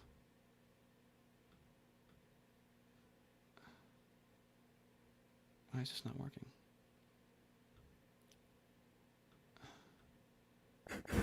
Whoa. Oh, there it is. So this is like filling in the color, okay? Now, if it's just going to be you on screen, you fill in the color a little bit. You can get like really saturated if you want. You can dance around with it, but you know, we got before, after. Yeah, wow. It looks filled in, and now we can just Social look at the with audio, your okay? friends. You get to connect with your friends more. Do you hear the hiss from the microphone like deep in the background? It's easier to keep in contact with people you don't see as often. Let's say you have friends that You hear the noise floor on the microphone? Yeah. Right. Now, that might happen, and you can, it's one click, or, you know, whatever you're using, there's noise filters that you can use. So before, being social with your friends. and now we took it away. You get to connect with your friends more. And then It's we easier have to the keep in original audio. contact It's a with little bit people you don't low. see as often. Let's say you have friends You can add a compressor. You can add like a limiter so nothing goes over the peak. that live in different states as I did growing up because, you know, I'm from Wisconsin. He's not a video editor at all in any capacity. He doesn't edit any of his videos, and I have an issue with him being platformed like he's not a writer, okay? He's not a video editor.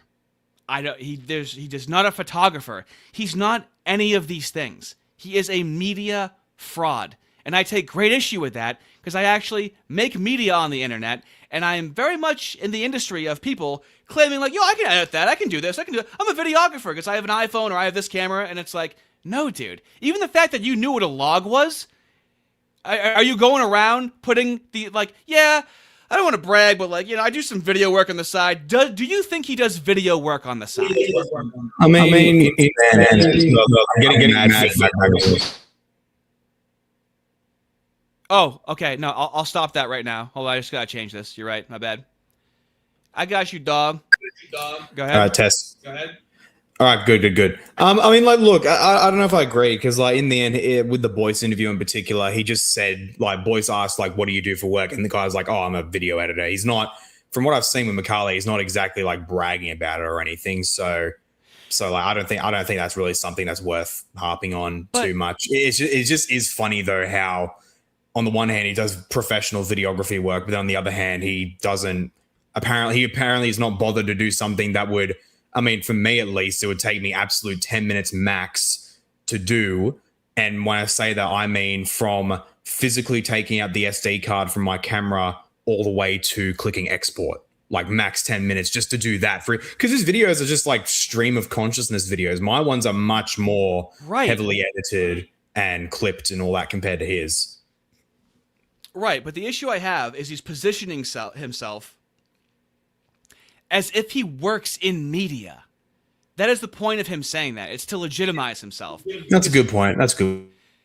Because he's not a video editor. The fact that you said that and you're not like walking around saying like, what do you do? Like when I asked you, you're like, oh, I have a part-time job and I'm working on making videos on the internet. To say that you're a video editor and that you do video work and that you do events is an attempt to legitimize himself because he wants to be working in media, which I understand. But, oh, not this. Hold on. But now this is what we're going to dial down with. Him saying that that he's leaving social media, okay?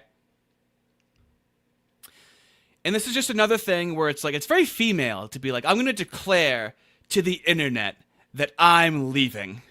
And then he doesn't leave and he's still doing the stuff that he always did, okay? This guy's character bothers me incredibly. Because he's about to be legitimized, okay? In a year, if he's going on Dave Rubin, okay, he's going to say he's a podcaster, he's an interviewer, he's going to throw these terms out, and he's not. I want to intercept this now. I want this to be for posterity, and this is from 11 days ago. He's the kind of guy that's going to, for 22 minutes, talk about social media sucks, here's why, and this is why I'm leaving it, and doesn't leave, is the kind of character you're dealing with. When social media first kind of came out, when it was first a thing, do you guys remember when like Facebook first came out? I'm 30. Remember? I'm not that old, but I remember when that happened. And I remember what social media was like when it first came out, when people first really started to use it.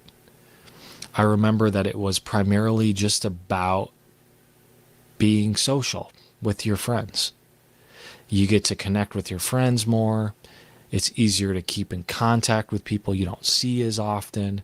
Let's say you have friends that live in different states as I did. Does he sound like he's 50 years old right now talking about this? Like, bro, you're 30. Like, yeah. I mean, okay, what I find kind of weird. So what is it? He's 30. So that means presumably he was born in 1995. Mm-hmm. And Facebook, well, first Facebook was actually just an in-house Harvard thing for just finding like hot chicks' faces or something like. Actually, no, not really. That was kind of like a proto form. You had to go to college. You had to have a college email. Yeah, exactly.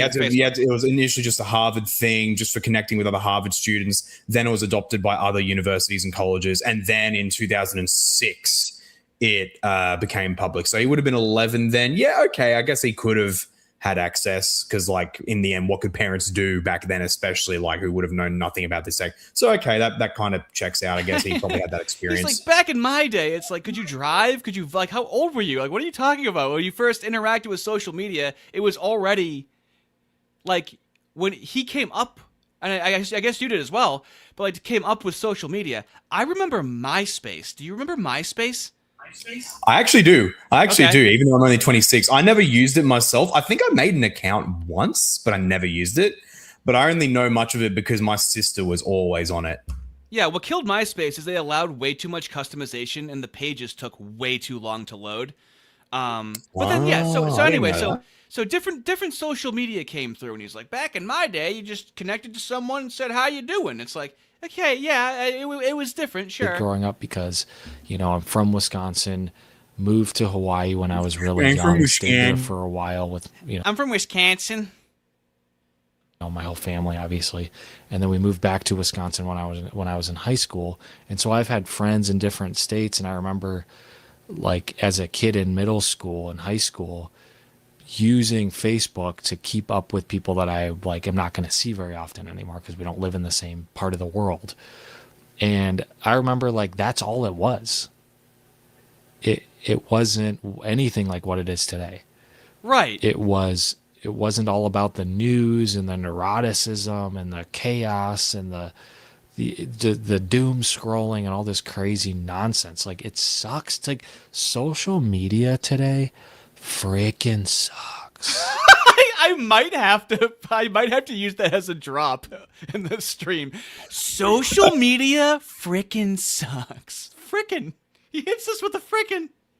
I'm telling you, man, fellas, it is cruddy. This social media nowadays.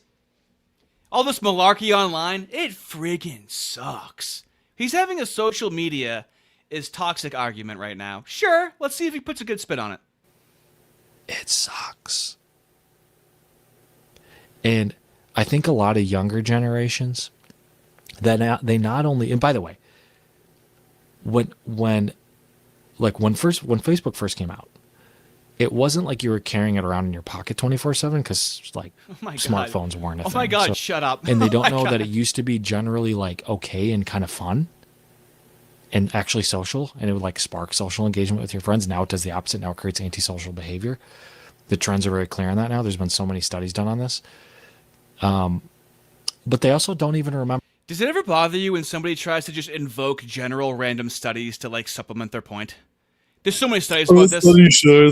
I mean, like, sure, in a certain. I mean, he must have had a really friggin' pristine Facebook because Right? I know. Let's just say, I know for a fact that it was not difficult to find like anime role play forums or groups that would get up to some crazy shit. But this is why I invoke him living at home, because like I say that he seems very sheltered, and like the world he's going into online is very sheltered. It seems like, whereas like everything was nice and people were just like curious with each other. It's like, have you ever witnessed anything edgy in your entire life, Mikale? Have you? He just seems out of touch, and that's why when he has these conversations, like he doesn't actually seem like he's had like adversity in his life, difficult conversations, talking to people that really disagree with him. You know what I'm saying? Yeah, I get you. Yeah, he definitely doesn't seem used to the battleground, to Right. the Thunderdome that is Twitter. Like it's just that example you raised earlier of that Tim bloke from Babylon B who just said, "Hey, Mikale, I disagree with you in this. I think you're going in a bad direction," in the most cordial manner he could have. And then Mikale's like, "Oh, you call me evil, delusional." Harassment. Like, bro, calm your tits, mate. Remember what it was like to not have it at all. Because they've grown up in a world where everybody has it, and everybody has like 6 different social media apps, not just one. Bro, he's talking like he was around before the internet. Like he was. I will say. I mean, like I'm at least 4 years younger than him. Yep. I actually do remember that myself. Like when social media was rolling out, it wasn't there, and then suddenly it's everywhere. It grew pretty fast, but there was still for a while many young people even who just weren't on it. Like I clearly remember my days as a kid before I had any social media. I think I only got Facebook when I was 13. Yeah, I distinctly remember that. It was like a year before I moved out of my first house with the family. And so there was a long time where even I didn't have any social media, and so I actually experienced days where I was bored, like properly bored. I actually can hardly remember. I mean, like Facebook was quite limited compared to what we have today. I wasn't exactly involved politically, so there was only so many people I'd talk to or so many things I'd post then. But since the other social media sites have become much more proliferated, I can't even remember the last day where I was properly bored. You know, Right. So. Right. Yeah. So it was a long time. It was genuinely a long time ago, but even I remember. Sure. But he's invoking this. Of course, it's going to be political because Elon Musk, he has the same complaints as the left, where now the Nazis are online. This is always what it comes down to. So this is why it sucks now, because all this arguing, it's like you can curate your own content though.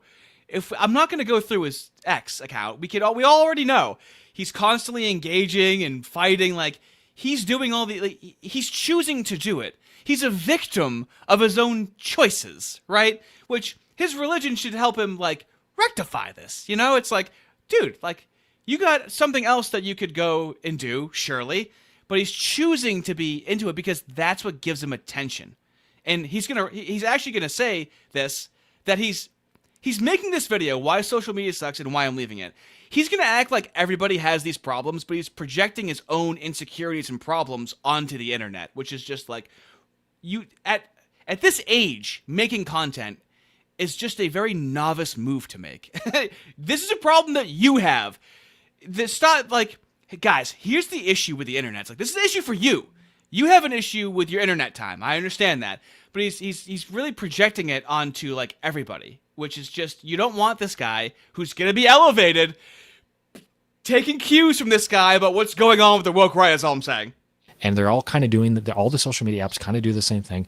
Instagram and TikTok and Facebook and even YouTube and Twitter and like they're all kind of just the same thing, just with a different logo slap. That is a very boomer take to have. Each one draws in different types of audiences. So as you're creating content, I don't know if you've interacted with this yet, but if you're making something for Instagram, even just the way you're orienting it, it is different than YouTube Shorts. These platforms have distinctly different audiences. It's not all the same. Just because a platform lets you play a video on it doesn't make it the same. And again, this is the same reductive opinion that happens. Yeah, you're absolutely right. Like Twitter's really one of the only ones where it is quite, you can find anyone and everyone there. But even many of the kind of normie guys and the softer ones, they're kind of being driven off because now it's like a free-for-all battleground. Basically, only really the tougher skinned ones can really remain. Gab, and this is, I forgot to say, this is another reason why you want to get Gab, because they actually ban third world countries, especially India, from getting on it. Yeah, straight up. And here's the thing: there's also a VPN ban for Gab unless you subscribe to Gab Pro. So if you pay monthly, then you can use a VPN. Otherwise, you can't. And so that stops the Zerg rush, basically. So on Gab, it's very much like white, right-wing oriented, but it is otherwise very much absolute free speech. You can't be censored for like having hard right opinions. Has Gab started integrating their own AI? Instagram is like the new 4chan for short videos. Holy cow. It's crazy there. Well, I think that was a conscious decision to start letting right-wing content throughout society, because like they need the supply of Nazis. So I really feel like, because Instagram doesn't have to allow all of the edgy content that they're allowing now. That has to be a conscious decision to then, once, in a liberal democracy, once they're back in power in 4 years, they have all this ammo to kind of use against us, is how I feel about it. On the app on your phone, but they all have the reels now, and it's all the same. It's all like the same content, same idea. They're all doing the same thing. Everything's the same. And I just think people don't remember what it was like. And I think there's a lot of people, and I've kind of seen this trend start to pop up, is there seems to be a lot of people, a lot of like younger people, Gen Z, who are kind of, I think, curious now because they're starting to see the negative effects in their own life from constant social media use and social media use of the friends around them. And they're like longing for a time pre-social media. And you're seeing a lot of people start to delete the apps, log off, go offline, as they're calling it. Dude, go offline, as they're calling it. This is why he sounds like 50 years old. He sounds completely... How do you do, fellow kids? Yes. Listen to him right now. Touch grass. These kinds of phrases, I think, are becoming really popular. That's go touch grass. These kinds of phrases, I think, are becoming popular. Yeah. Since he just heard go touch grass, it's becoming popular. It hasn't been a mainstay for, quote-unquote, terminally online people for a while now. He's such a sheltered person, and I hate that this person, I need reality to come crashing down on him so badly, because I'm about to witness someone that's about to become. He's about to become. They're putting Dave Rubin is like, hey, come on, like that right there. If he goes on Dave Rubin, and if he starts getting like 10,000, 20,000 subscribers, I'm glad that I made this video, okay? Because this is a manufactured person that's being created. He does not have skill in writing. He doesn't have skill in videography. really the number one problem I have with this so far is like, what is this mythical, innocent, utopian social media era he's talking about? Romanticizing it. It always had, like, yeah, obviously with Facebook, you can be much more deliberate with curating who and what you interact with. So fair enough. But even there was always massive hives of like craziness and degeneracy. Like, does he even remember, like, let's talk about pre-social media, like the proto-social media, like online forums. Right. Online forums. The Wild like West, baby. Exactly. Live game chats. Again, this is what I said. Like, has this guy ever been in a COD lobby before? Has he heard those things before? Like, literally what we're experiencing now is it's not a new, like, oh, social media was so good, but now it's like really bad. It's like, no, we're having the revival of the old COD lobby. Like, all the stuff you see from like online on Twitter, people like shut the fuck up, N-word and all that stuff. Yeah. That was every day on a Call of Duty lobby. But all the time. You can still find a number of the old relics of YouTube clip compilations of those things. And it's wow, that was a clip from like 20 years ago. And it's coming back. It's like, but what is this mythical era of innocence he's talking about? Well, exactly. This is the perfect analogy for what is this mythical conservatism he's trying to conserve. This is how everything's romanticized. There's no detail. There's no detail. It's just he creates this little utopia in his mind to go back to. You struck gold with that, actually. Yeah, you're actually really on point, because he fantasizes this innocent normie lib social media era, when in actuality, both at its inception and even before its inception, there was always the crazy, hardcore, racist, sexist stuff always happening. Likewise with his mythology on what, like, oh, the Constitution was liberty, freedom, and it was about ideas and blah blah blah. When, well, no, actually, from the start, the United States was racialist. Right. They never go back to that, and that's why they never want to have a conversation about it. Oh, and Kang Armadillo in the chat, in the YouTube chat, utopia before India got the internet. Bloody okay, that one part is correct. That is correct. It's like the new cool trendy thing. And Cool you know trendy. what? I'm usually not about trends, and I'm usually not about trying to be cool and all this stuff. I don't give a crap. But this is a trend I will wholeheartedly support. 100%. People need to log the F off of these apps. Because whoa, he said F off. Whoa, he said F off. He's emotional. You see how he's kind of like he's mad right now. This is his mad face right now. So you need to log the frig off. Also, watch my videos. It's just so counterintuitive. They always contradict themselves. They have no grounding principle. They have no grounding identity. I don't know what they see in their heads. I guess they're just propagandized as to what they see. Yeah, it's just normie propaganda in their heads is the best I can explain it, because they crumble under a modicum of questioning and pressure. Again, the younger people watching this, here's how it works. And here's what social media used to be like, and here's what it's like now, and here's how it's gotten to this point. And this is an oversimplified overview, but I think this is generally what happened.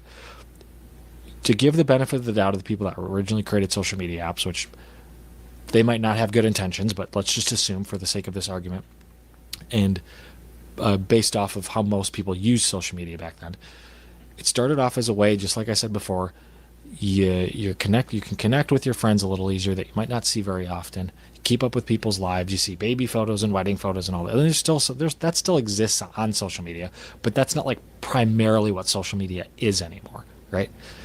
But that's like all it was back then when Facebook first came out. And it was fun. Yeah, now it can also be used as a marketing tool. Yeah, and Facebook was also niche anime and hentai groups role playing. Dude, the Facebook groups. That was it's ridiculous. It's not actually fundamentally changed. The only thing that has changed, well, a few things have changed. One, the significance in social media in political discussion now. So that has certainly increased a lot, and that was just natural. That was natural evolution. It's inevitable as social media became more embedded in ordinary life. But second of all, like, other than that, and Well, other than that, what we have with social media today is fundamentally not different to what it originally was. It's just that originally it was way smaller Yeah, because it's the it was exposure. just created. But you still do have on social media today, even on bloody Twitter, you still do have people who just use it for like baby photos and like, oh, look at this thing I found and blah blah. People can curate themselves on Twitter like that just fine. They do Make it all it the private. time. Why do you want everyone seeing that? Make it private if you're going to do that. Exactly. And he just seems to think that like his particular experience with social media is like the universal thermometer for how social media was universally. Right. Which is just dog crap. That's absolute dog crap. And how can I say that? Because my experience was the exact opposite. It's not changed fundamentally. And so this is what feels leftist about it, where he's always deconstructing and catastrophizing. If he's going to analyze something, it has to be under the pretense of catastrophizing. The woke right is so bad, not that he has criticisms and concerns. It has to be catastrophic, the woke right. Social media sucks and I have to leave it. It's like everything's black or white. There's nothing in between. There's no just reasonable intellectual criticism with these people. And it was lighthearted. And you were just having a good time talking to your friends, texting with your friends. You were! Sharing photos with your friends. It was like goofy and fun. Okay? It wasn't so like evil and negative. It also didn't, again, control. Because he doesn't bring any of that evil, negative attention onto himself, right? He's a little schoolboy on the internet. Facebook, role play, groups, enough said. Holy cow, this guy doesn't know what he's talking about. Control your life because you didn't have it in your pocket on your phone. Smartphones didn't even exist back then, which was, looking back at it now, I'm like, oh, that just sounds amazing if nobody had smartphones. Anyways, then more people started to get on the apps or on social media. It wasn't necessarily apps when it first started, but so more people started to get on social media, and then the people running social media and other people that started to use social media, like influencers and content creators and companies and the government even and whoever else, was like, you know what? We need to, there's a lot of people here now. It worked. A lot of people jumped on here. How now do we monetize this? How do we monetize this? There's millions of people on these apps now, and we got to start really thinking of creative ways to make more money off of this. So what we're going to do, because of course they make money through ads on social media, on websites like Facebook or... No. Before Elon owned Twitter, you couldn't get paid for posting at all, and you couldn't post videos. Elon Musk changed it, and the fact that it's monetized allowed for people to actually get paid to be content creators to make it similar to YouTube. Well, yeah, he's right in that obviously in the early days of social media, there was minimal to no monetization to now there's a lot of it. But like, has he gotten to the point yet on what he's trying to get with that? I mean, the sensible take would be monetization has been a double-edged sword. On the one hand, it's allowed people to become content creators with money, but then it's also allowed bad actors and mega corporations and even the social media sites themselves to actively just worsen the user experience to maximize income. That's been a real thing. That's historically always a scaling problem. The larger something gets, this is just how humans interact with this. This is how this happens historically. Instagram or whatever else. It's all through ads. That's how that's their business model. And so they're like, okay, how do we get all of these people to click more regularly? Because in order to make money off of ads, it's dependent on how many people are clicking on stuff. The more clicks, the more money. It's very simple. And they figured out that the best way to get people to click on stuff is to make social media as addicting as possible. And how do you make it as addicting as possible? Well, you give people dopamine hits in different ways, right? A lot of that has to do with engaging with negative content. There's been studies that have been done that have demonstrated this, to where negative content, like content that elicits neurotic emotion in you, you're way more likely to engage with for a longer period of time. And so the longer they keep you on the app, the more money they make through ad revenue. So every new feature that I've seen them add over the years to social media has actually not made it easier to remain social and connect. When he's saying they in social media, they're distinctly different platforms. Like, you can't show nudity on YouTube, for example, but for some reason you can show actual intercourse on X, and he's treating everything like it's the same. And you can show people being brutally murdered in 4K on Twitter now. Yeah, it's all the same. That's how we all the platforms are the same, right?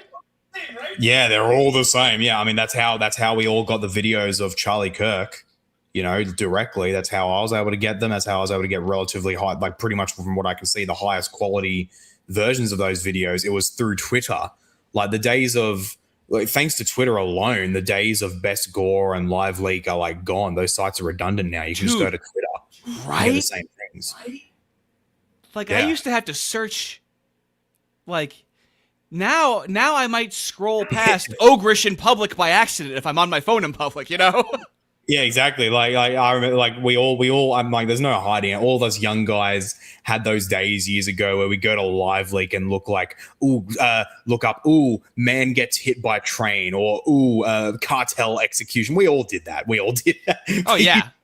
You don't need to do that now. And so I guess that is like a point of agreement with Mikale or something like that. Like, yeah, some things have changed, but there's still many fundamentals that haven't changed with social media. It was never an innocent paradise. Like I guess it was somewhat easier for people to be insulated from the hardcore stuff, but the hardcore stuff was always there. It was very easy to get to. Right. Very easy always. And it takes pressure to make a diamond. You have to encounter those things in order to have, to understand what's out there and what you're talking about. Because I don't think a bad thing has ever happened to this guy, okay? The way he's talking right now, the way he's generally talking, obviously I'm being hyperbolic, but the way he's talking right now, it's like he feels, it's very much a psyop. He feels compelled to do this because he yells about the woke right and he gets attention. That's really all this is, and he's not encountering anything telling him to not do that. He's incapable of being embarrassed because he can always go back to this group of people online that are going, good boy, you're doing a very good job. Goes and talks to Ben Boyce. I'm doing something right. I'm in media now. I'm a videographer. I'm a video editor. Dave Rubin wants me on.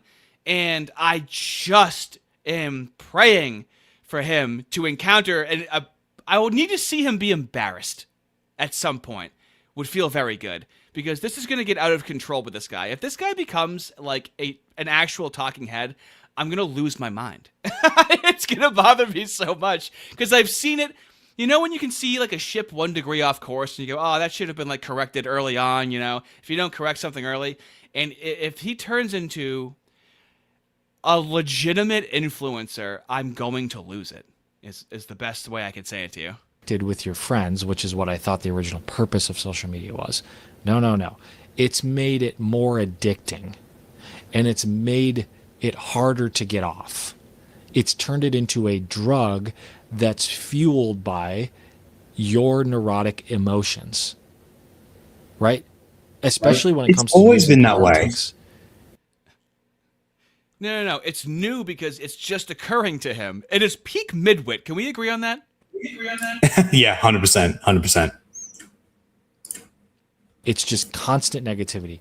Every story is negative. Every story is bad. Every story is like the end of the world's happening in front of your face, like 5 inches from your face. He participates in all of it online.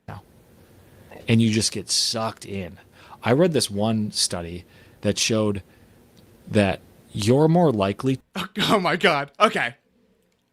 You're sitting Freaking down. Redditor here.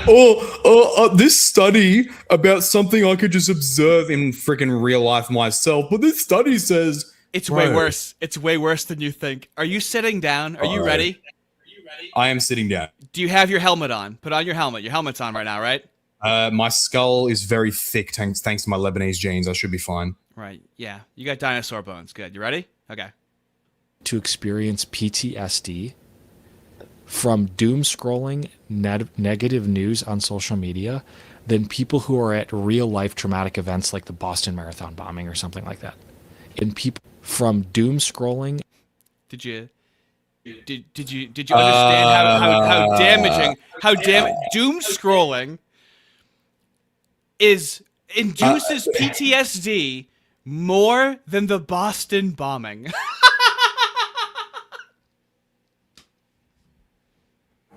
X to doubt. I press X to doubt. Like, how is this study defining PTSD? Well, this Then is the again, thing. there is, I guess, like there's a common I guess like the DSM would have the common medical definition, but then Whoa. like, okay, what does Hold on. PTSD mean? See now, you don't understand this, okay? You're an invalid. You're not a video editor like him, okay? I know you not being a video editor true. would pull up the study and like on screen and like even just for a minute just to like solidify and prove what you're saying. You're an idiot. You're not a video editor. He's a video That's editor. true. I don't have his ascended editing skills. I don't have the divine intellect of leaving raw log footage in the final product. I read this one study that showed that you're more likely to experience PTSD from doom scrolling negative news on social media than people who are at real life traumatic events like the Boston Marathon bombing or something like that. Isn't that crazy? But this is the world we're living in. This is what social media has kind of turned into. And it makes me not want to be on it at all anymore. And everything. How much do you want to bet he's actually given money to like an African person that emailed him and like a prince, or he gets like chain emails? Like he's had to have fallen for some sort of email scam at this point with what he's giving us right now. This is the beyond boomer stuff. This is like he must have been born in 1928. This is pre-boomer. I'm saying in this video, I'm preaching to myself. In this video, I'm preaching to myself. This is a confessional. This is something you should talk to your therapist about. In this video, I'm really talking to myself, but I'm projecting it onto other people. So he does have that awareness for a moment. Struggle with being addicted to social media so much. And maybe you're like this as well if you're really politically active, is you kind of tell yourself, like, it's for a good cause. I'm addicted to social media because I'm fighting propaganda. It's unironically his Isn't actual that what he identity. does? Yes! That's literally what he does. What the fuck's he talking about? And whatever excuses you want to tell yourself. I'm refusing to be demoralized. I put this on Twitter, a lot of what I'm saying here in some tweets earlier today.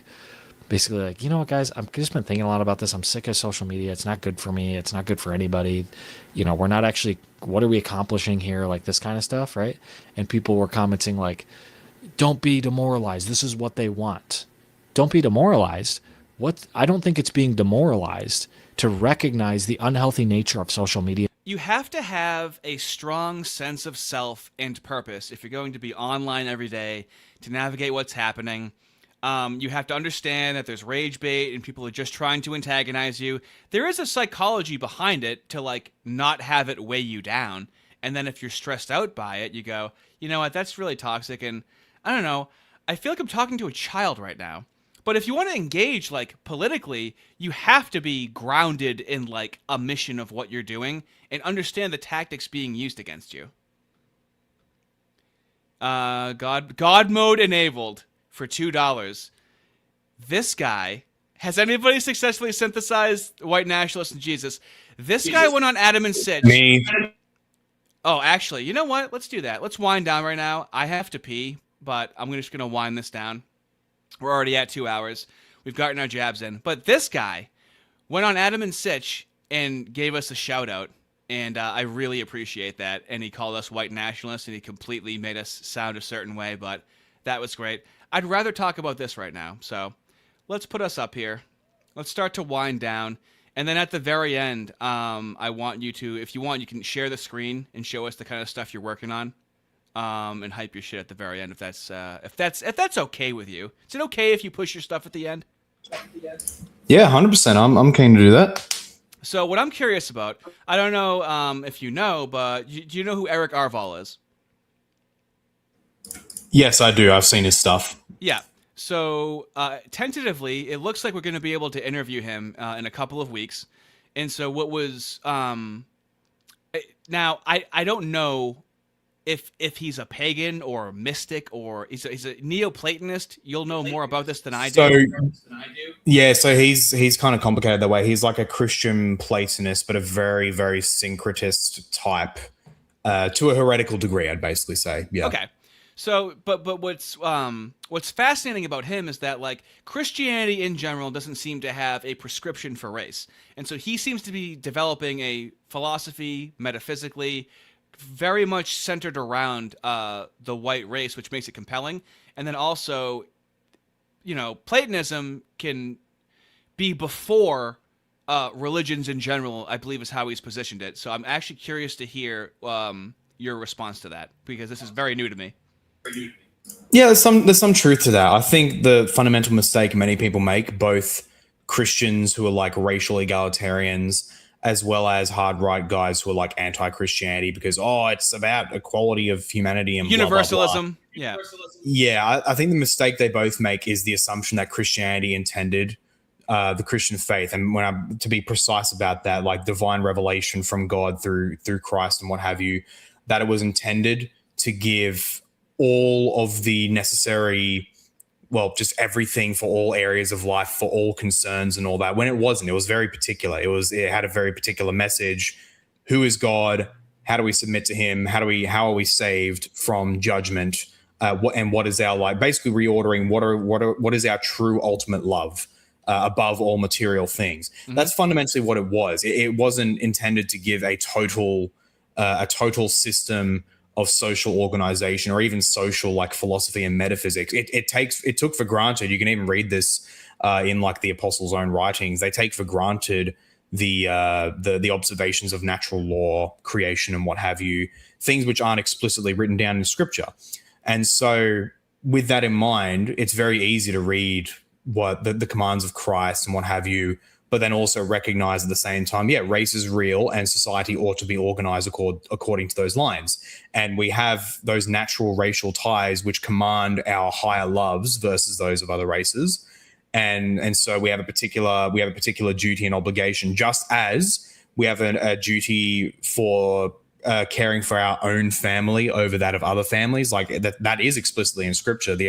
And what's critical is that it's not true merely because we wrote it in the Bible, now it's true. No, it's taken for granted as a conclusion of just natural law. Mm-hmm. The Apostle Paul writes in, I think it's 1 Timothy chapter 3 or 4, where he for the qualifications of pastors, he says, actually no, I don't know if it's in that section, but it's somewhere basically saying that for giving community rules, like, hey, you've got to care for your family. And if someone fails to care for his own family, the members of his own household, then he's worse than an unbeliever. Now, why does he say that? He's referring to the fact that even heathen pagans know that you need to care for your own family. And what does that show? It shows that the apostle takes for granted, divine revelation isn't intended to give every single truth out there. It's giving particular higher truths for how we are saved by God, how we come to a relationship with him, and what have you. But they also take for granted the genuine observations of creation that even the pagans were able to come to. And so it's very simple. We can just take what is the message of Christ, and then we can also say, well, what do we find in nature? What do we find in creation? And take that accordingly. So it's very easy to put your faith in Christ. And here's the thing I will say, there is a command in scripture. There are commands in scripture where we are to have a general love for all mankind across all races. Mm-hmm. The issue is, what does love mean? And does it mean an absolute blanket uniform form of love for every single person? No, it doesn't. And it literally can't mean that. You can't have the same degree of love for your own child, for example. That's the straw man. That's the straw man when the liberals want to hold your faith against you, is what they say, yeah. Exactly, yes. What that universal love it's commanding is that you give a general deference of seeking the good of all people, that you seek all of their salvation, and even that you endure abuse to a certain extent. Right. It's not for its own sake. It's not a principled pacifism of I'll just be abused just because that's somehow more holy and righteous. Our Lord's commands of like enduring persecution, or they actually had a very pragmatic, very much political end, if anything, basically enduring persecution so that you can bide your time until God himself brings about great judgment in time and space. And we saw that with the destruction of the temple. When the Jews themselves didn't heed that advice, they decided not to endure the Roman persecution and instead rise up against Rome. What happened? They got the shit kicked out of them. Their temple was destroyed and they were eventually kicked out of Judea. Whereas the Christians, even while they were persecuted, they kept their heads low and they endured for a long enough time until God providentially brought about leaders like Constantine, like Theodosius, who Christianized the Roman Empire and made Christianity the norm.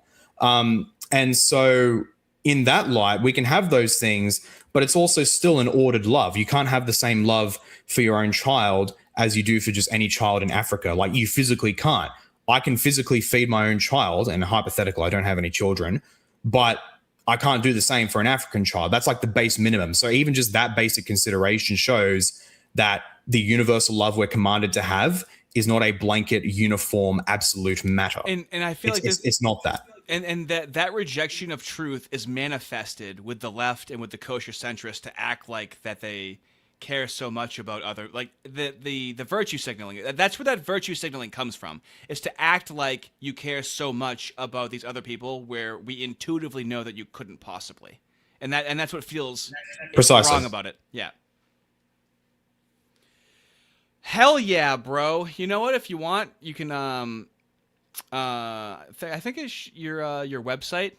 If you want to pop that on screen, show me pop something. Yeah, 100%. I'll share my screen actually. Give me one moment. Yeah, not a problem. So we've listened to Mikale Olson, all right? Bastion of Truth, American Christian conservative liberalism. And now we have the other Paul, fascist, woke right, Nazi. Truth nuke, not a straw man at all. Isn't it so scary, these ideas that are opposing the kosher centrists? It's so terrifying. Yeah, literally, I'm Hitler's top guy. Didn't you know that? But you're I'm not religiously inclined, but I go by vibes. I'm very vibes based. You very much have your position carved out. No problem platforming you. And I think everyone's going to want to listen to you and Fist talk at some point, okay? That would be wild. Oh, 100%. I'd love to talk with him. Yeah, we'll have to set something up like that at some point, because both of you talk way over my head. Or if I retardedly try to I'll be the moderator in one of your debates where I have no idea what either one's talking about. That would be great. Fair enough. Well, one day, brother, I do hope you come to our Lord Jesus Christ and to call you a brother in the faith. Mm-hmm. But with that said, yeah, this is basically my website right here, just the other Paul. The main page here is a blog, as you can see. I also post like my video bibliographies there, which are very convenient. I don't like it when video essay type channels, they'll do all their research and that, but they won't post the links to all their sources and that they use so that other people can actually engage in the study for themselves. I fucking hate that so much. So that's what I do. Just like with this is a very short one actually, and it was for a live stream, but just as an example, it was my live stream on how we should think about Nick Fuentes, and all the stuff I cited is like right there. You can go follow it up very easily. Yep. Actually, there's definitely a bigger one. I'll scroll down to. Oh no, where's the page number thing? Oh, that's right. I haven't properly done the thing over it yet. So what you're saying is that you're a professional writer and videographer. Is what it sounds like is what you're saying right now. I mean, I would say, like, put it this way. I still don't know half the functions on my Canon camera. So I'm definitely not professional in that way. But of the things that I have learned to use so far, which is still at the moment all I need, I'd say I'm pretty competent. Like if you look at my most recent videos, you can tell me what you think about the editing, the color correction. I'm much more competent with the video editing side. I think I'm getting pretty decent with that. But just as an example of a good video. Take it from me, the editing is crucial. One take videos are tough to get through. Editing, being snappy, is much more applicable to people's attention spans. Yeah, that's right. I'm much more of a slow burn type of dude. I actually require people. I that's why I don't have a TikTok account. I do not want to contribute to that. You're not a pedo, dude. Like a person in their 30s that like their main content is on TikTok is a little weird is all I'm saying. It's kind of odd. Truth nuke. And I don't want to contribute to the brain rot. If people want to watch my content, I will force them to sit down for a half an hour and pay attention. That's what I do. Yeah. And this is just an example of one bit of a bibliography from a recent video. So I'll just scroll through it right here. So people can, that's pretty much all the sources I use in the video. People can go find them themselves, read them for themselves, so they can actually get their own education on the topic, which in this case, it was like, what's Anglicanism, like a 101 thing on the tradition. So that's one of the key things I do there. But also next year I'll be opening up like a supporters only section. It's kind of like a small social media looking type thing that only financial supporters for the channel will be able to get. You have a locals as well, right? I do, yes, but I'm trying to phase out of locals and trying to direct people just to the website supporting thing directly. Yep. So if anyone wants to be a legend here and become a supporter, these are the tiers that I have so far.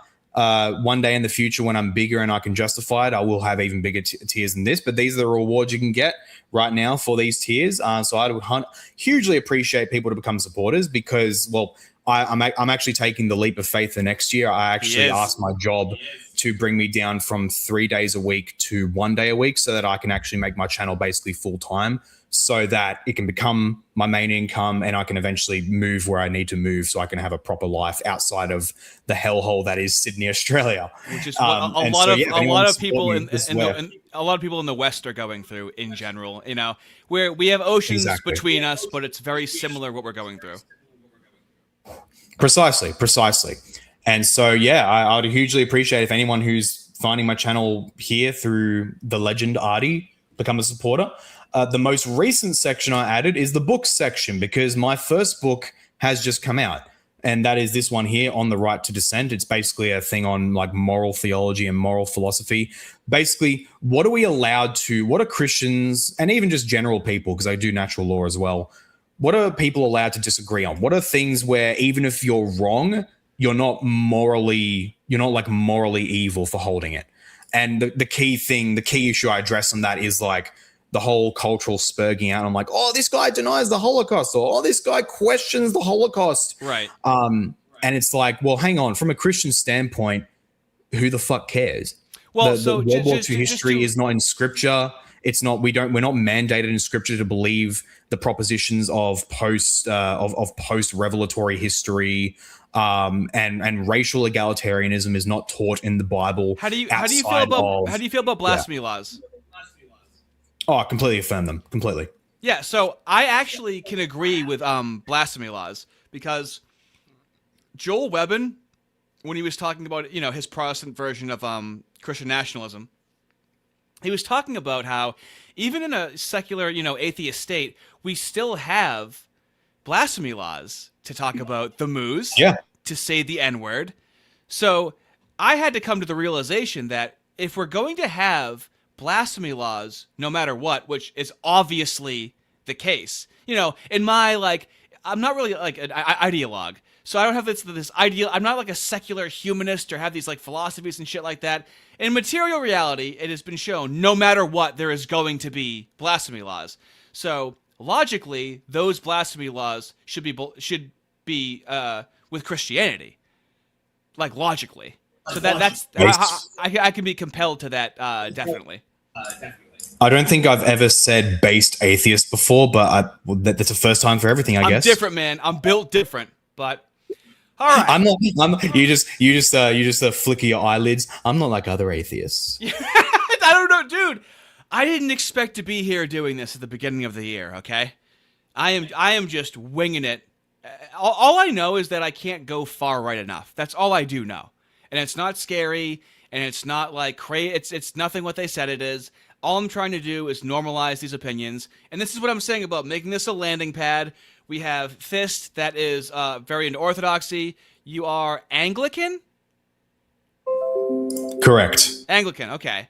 So I don't know about any of these things. All I know is that I want people to leave the left, leave the kosher centrist, come here, hang out, listen to people, and then go in whichever directions compel them, which later on could lead to like fun, respectful debates. So this is my first time really talking to you.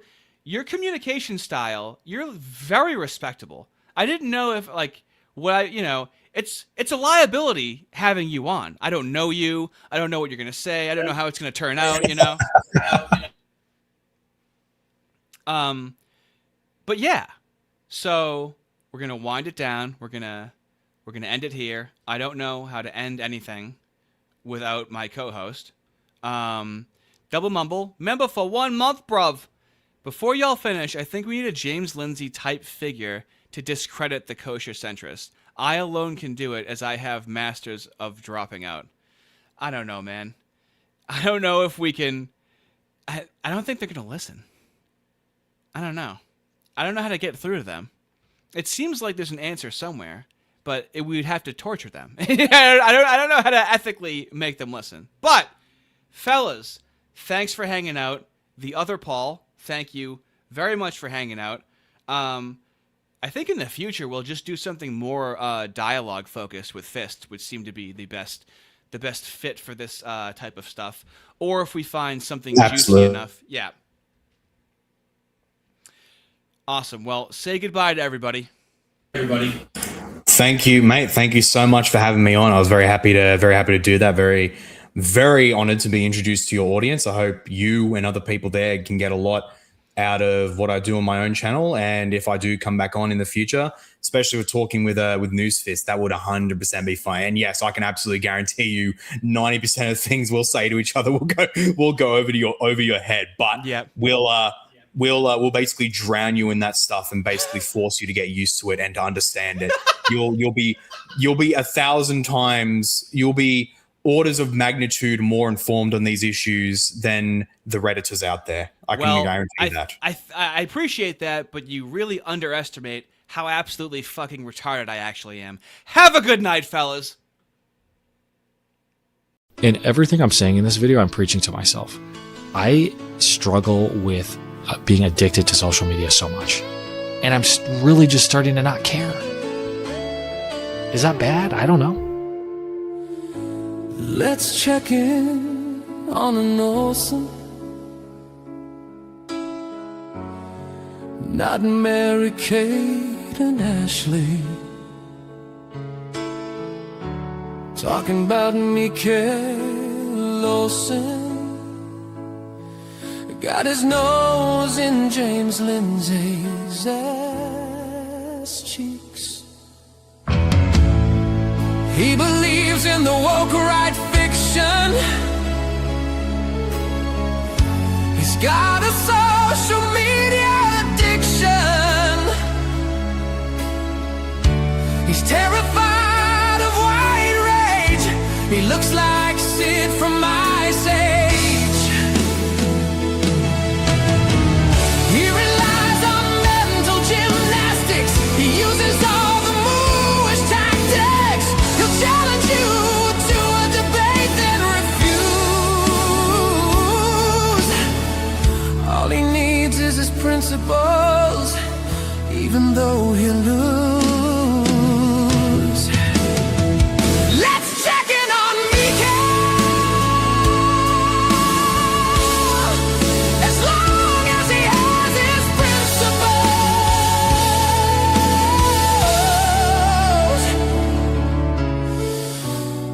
he can never fail. The reason we stand up against the woke left and the woke right isn't to win politically. The reason we do it or should do it is because it's the right thing to do. It's called sacred honor. We hold to our principles even when we're going to lose politically, even when we're going to lose alliances, when it's going to break a coalition, when we're going to lose elections.